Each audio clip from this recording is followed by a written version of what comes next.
Punjabi radio USA, Punjabi TV USA ਸੁਣ ਦੇਖ ਰਹੇ ਸਾਰੇ ਹੀ ਸਰੋਤਿਆਂ ਨੂੰ, ਦਰਸ਼ਕਾਂ ਨੂੰ ਜੀ ਆਇਆਂ ਨੂੰ ਪਿਆਰ ਭਰੀ ਸਤਿ ਸ੍ਰੀ ਅਕਾਲ। ਮੈਂ ਰਾਜਕਨਵੀਰ ਸਿੰਘ ਅੱਜ ਦੇ ਪੰਜਾਬੀ ਟੈਕ ਟਾਕ ਦੇ ਵਿੱਚ ਆਪ ਸਭ ਦਾ ਸਵਾਗਤ ਕਰਦਾ ਹਾਂ। ਮੇਰੇ ਨਾਲ ਪੰਜਾਬੀ ਟੈਕ ਟਾਕ ਦੇ ਵਿੱਚ ਇਸ ਟਾਈਮ ਜੁੜ ਚੁੱਕੇ ਨੇ ਹਰਵਿੰਦਰ ਸਿੰਘ ਕੰਗ। ਹਰਵਿੰਦਰ ਸਿੰਘ ਜੀ ਆਇਆਂ ਨੂੰ ਸਵਾਗਤ ਹੈ, ਸਤਿ ਸ੍ਰੀ ਅਕਾਲ। ਸਤਿ ਸ਼੍ਰੀ ਅਕਾਲ ਰਾਜਕਨਵੀਰ ਸਿੰਘ ਤੇ ਪੰਜਾਬੀ ਰੇਡੀਓ ਯੂਐਸਏ ਸੁਣਨ ਵਾਲੇ ਸਾਡੇ ਸਾਰੇ ਸਰੋਤੇ ਤੇ ਪੰਜਾਬੀ ਟੀਵੀ ਯੂਐਸਏ ਵੇਖ ਰਹੇ ਸਾਡੇ ਸਾਰੇ ਵਿਊਅਰਸ ਦਾ ਨਿੱਘਾ ਜੀ ਆਇਆਂ ਆਖਦੇ ਹਾਂ ਪ੍ਰੋਗਰਾਮ ਪੰਜਾਬੀ ਟੈਕ ਟਾਕ ਦੇ ਵਿੱਚ, ਜਿਹਦੇ ਵਿੱਚ ਅਸੀਂ ਤਕਨੀਕ ਦੀ ਦੁਨੀਆ ਦੀ ਗੱਲਾਂ ਬਾਤਾਂ ਕਰਦੇ ਹਾਂ। ਕੀ ਚੱਲ ਰਿਹਾ, ਉਹਦਾ ਕੀ ਇੰਪੈਕਟ ਹੋਣ ਵਾਲਾ ਆਉਣ ਵਾਲੇ ਸਾਡੇ ਫਿਊਚਰ ਦੇ ਉੱਪਰ, ਤੇ ਕੀ ਟ੍ਰੈਂਡਸ ਚੱਲ ਰਹੇ ਆ। ਸੋ ਇਹਦੇ ਸਾਰੇ ਸੰਬੰਧ ਦੇ ਵਿੱਚ ਅਸੀਂ ਆਪਣੇ ਸਰੋਤਿਆਂ ਨੂੰ ਤੇ ਵਿਊਅਰਸ ਨੂੰ ਰੂਬਰੂ ਕਰਾਉਂਦੇ ਹਾਂ, ਤਾਂ ਕਿ ਅਸੀਂ ਵੀ ਸਮੇਂ ਦੇ ਹਾਣੀ ਬਣ ਸਕੀਏ ਟੈਕ ਵਰਲਡ ਦੇ ਵਿੱਚ ਖਾਸ ਤੌਰ ਤੇ। ਬਿਲਕੁਲ ਹਰਵਿੰਦਰ, ਜਿੱਦਾਂ ਆਪਾਂ ਗੱਲ ਕਰ ਰਹੇ ਹਾਂ ਵੀ ਟੈਕਨੋਲੋਜੀ ਦੇ ਵਿੱਚ ਕੀ ਕੁਛ ਚੱਲ ਰਿਹਾ, ਉਹ ਸਾਰੇ ਚੀਜ਼ ਦੇ ਉੱਤੇ ਆਪਣੀ ਜਿਹੜੀ ਉਹ ਨਜ਼ਰ ਰਹਿੰਦੀ ਆ, ਕੀ ਜਿਹੜਾ ਉਹ ਹੋ ਰਿਹਾ। ਮੈਨੂਫੈਕਚਰਿੰਗ ਦੀ ਅੱਜ ਆਪਾਂ ਥੋੜ੍ਹੀ ਗੱਲ ਕਰਾਂਗੇ। ਜਿਵੇਂ ਆਪਾਂ ਜਾਣਦੇ ਹਾਂ AI, ਰੋਬੋਟਿਕਸ, ਇਹਨਾਂ ਨੇ ਦਸਤਕ ਦਿੱਤੀ ਆ। ਰੋਬੋਟਿਕਸ ਕਰਦੇ ਆਏ ਆ, AI ਹੁਣ ਨਾਲ ਆ, ਅਤੇ ਜਦੋਂ ਇਹ ਦੋਨਾਂ ਦਾ ਸੁਮੇਲ ਹੋ ਜਾਂਦਾ ਆ ਅਤੇ ਉਹਦੇ ਨਾਲ ਮੈਨੂਫੈਕਚਰਿੰਗ ਦੇ ਉੱਤੇ ਕੀ ਅਸਰ ਜਿਹੜਾ ਉਹ ਪਊਗਾ। ਅਕਸਰ ਆਪਾਂ ਸਿਆਸਤਦਾਨਾਂ ਦੇ ਕੋਲੋਂ ਮੈਨੂਫੈਕਚਰਿੰਗ US ਦੇ ਵਿੱਚ ਵਾਪਸ ਲਿਆਉਣ ਦੀ ਚਰਚਾ ਸੁਣਦੇ ਰਹਿੰਦੇ ਹਾਂ। ਜੀ। ਕਿਸੇ ਦੇ ਕੋਲੋਂ ਕੀ ਹੁੰਦਾ, ਕਿਸੇ ਦੇ ਕੋਲੋਂ ਕੀ ਨਹੀਂ ਹੁੰਦਾ ਆ, ਉਹ ਬਾਅਦ ਦੀਆਂ ਗੱਲਾਂ ਆ। ਚਿਪਸ ਐਕਟ ਉਸ ਦੇ ਵਿੱਚੋਂ ਇੱਕ ਘੜੀ ਆਪਾਂ ਉਸ ਨੂੰ ਦੇਖ ਸਕਦੇ ਹਾਂ। ਹੁਣ ਹਰਵਿੰਦਰ, ਜਿਹੜੀ ਆਪਾਂ ਅੱਜ ਗੱਲ ਕਰੀਏ, ਜਿਹੜੀ AI, ਆਰਟੀਫਿਸ਼ੀਅਲ ਇੰਟੈਲੀਜੈਂਸ, ਤੇ ਜਿਹੜੀ ਰੋਬੋਟਿਕਸ ਆ, ਇਹ ਮੈਨੂਫੈਕਚਰਿੰਗ ਦੀ ਇਸ ਪੂਰੀ ਇੰਡਸਟਰੀ ਨੂੰ, ਇਸ ਪੂਰੀ ਮਾਰਕੀਟ ਨੂੰ ਨਵਾਂ ਰੂਪ ਦੇ ਰਹੀ ਹੈ। ਹਾਂਜੀ, ਬਿਲਕੁਲ ਨਵਾਂ ਰੂਪ ਦੇ ਰਹੀ ਹੈ ਰਾਜਕਨ। ਜਿੱਦਾਂ ਤੁਸੀਂ ਗੱਲ ਕਹੀ ਵੀ ਇਹ ਪੋਲੀਟੀਕਲ ਆ, ਪਰ ਆਪਣੀ ਗੱਲਬਾਤ ਸ਼ੁਰੂ ਕਰਨ ਤੋਂ ਪਹਿਲਾਂ ਨਾ ਮੈਂ ਇੱਕ ਥੋੜ੍ਹੀ ਜਿਹੀ ਭੂਮਿਕਾ ਬੰਨ੍ਹਦਾ, ਉਹਦੇ ਨਾਲ ਥੋੜ੍ਹੀ ਜਿਹੀ ਗੱਲ ਸਮਝ ਆ ਜਾਏਗੀ ਕਿ ਇਹ ਸਭ ਕੁਛ ਕਿਉਂ ਹੋ ਰਿਹਾ। ਦੋ ਚੀਜ਼ਾਂ ਉਹਦੇ 'ਚ ਨਾ, ਪ੍ਰਾਇਮਰੀ ਤਾਂ ਇਹ ਹੈ ਕਿ ਦੁਨੀਆ ਭਰ ਦੇ ਵਿੱਚ ਇੱਕ ਗਲੋਬਲਾਈਜੇਸ਼ਨ ਜਿਉਂ ਦੀ ਰੇਨੇਸੈਂਸ ਯੂਰਪ ਦੇ ਵਿੱਚ ਇੰਡਸਟਰੀਅਲ ਰੈਵੋਲਿਊਸ਼ਨ ਆਉਂਦਾ ਵਾ, ਜਾਂ ਉਹਦੇ ਨਾਲ ਗਲੋਬਲਾਈਜੇਸ਼ਨ ਬਹੁਤ ਜ਼ਿਆਦਾ ਵਧੀ ਆ ਦੁਨੀਆ ਭਰ ਦੇ ਵਿੱਚ, ਹੈ ਨਾ। ਜੀ। ਸੋ ਗਲੋਬਲਾਈਜੇਸ਼ਨ, ਜਿਹਦੇ ਵਿੱਚ ਆਪਾਂ ਪੰਜਾਬੀ ਦੇ ਵਿੱਚ ਇਹ ਕਹਿ ਦਿੰਦੇ ਵੀ ਪੂਰੀ ਦੁਨੀਆ ਇੱਕ ਪਿੰਡ ਬਣ ਕੇ ਰਹਿ ਗਈ ਆ, ਹੈ ਨਾ। ਇੰਟਰਨੈਟ 'ਤੇ ਆਉਣ ਦੇ ਨਾਲ ਉਹਦਾ ਹੋਰ ਵਾਧਾ ਹੋਇਆ, ਪਿਛਲੇ 20-30 ਸਾਲਾਂ ਦੇ ਵਿੱਚ ਉਹਦਾ ਬੜਾ ਤੇਜ਼ੀ ਨਾਲ ਐਕਸਲਰੇਸ਼ਨ ਹੋਈ ਆ। ਪਰ ਇੱਕ ਨਾ ਅਸੀਂ ਓਵਰਆਲ ਹੀ ਸ਼ਿਫਟ ਦੇਖ ਰਹੇ ਹਾਂ ਕਿ ਚਲੋ ਆਪਾਂ ਮੈਨੂਫੈਕਚਰਿੰਗ ਦੀ ਗੱਲਬਾਤ ਤੇ ਕਰਨੀ ਆ, ਪਰ ਉੱਦਾਂ ਵੀ ਨਾ ਲੋਕਲਾਈਜੇਸ਼ਨ ਦੇ ਵੱਲ ਜਿਹੜਾ ਜ਼ਿਆਦਾ ਧਿਆਨ ਹੋ ਗਿਆ ਚੀਜ਼ਾਂ ਦਾ, ਹੈ ਨਾ। ਹੂੰ ਹੂੰ ਸਾਰੀ ਹੂੰ ਦੁਨੀਆ ਹੀ ਇਸ ਪਾਸੇ ਨੂੰ ਮੁੜ ਰਹੀ ਆ, ਖਾਸ ਤੌਰ ਦੇ ਉੱਤੇ।